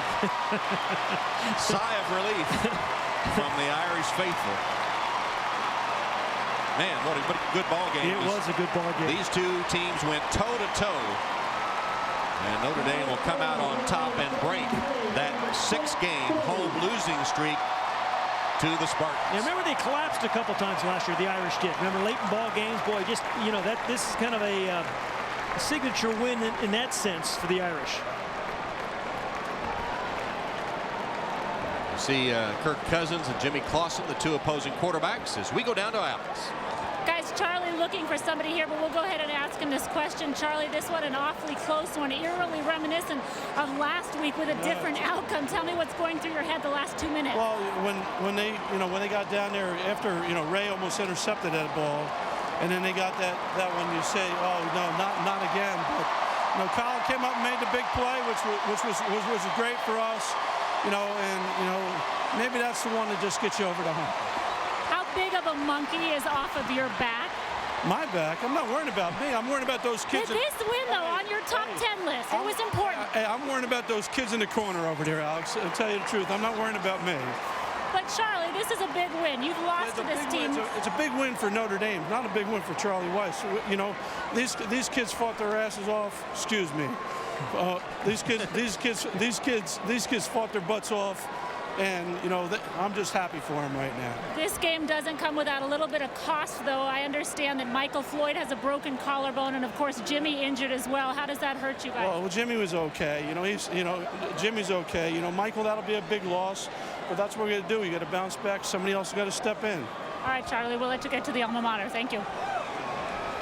And his son, Charlie Jr., with his dad as the players line up for the alma mater. This will be sweet after the hard-fought victory over the game Spartans of Michigan State.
So Notre Dame wins 33-30 over Michigan State.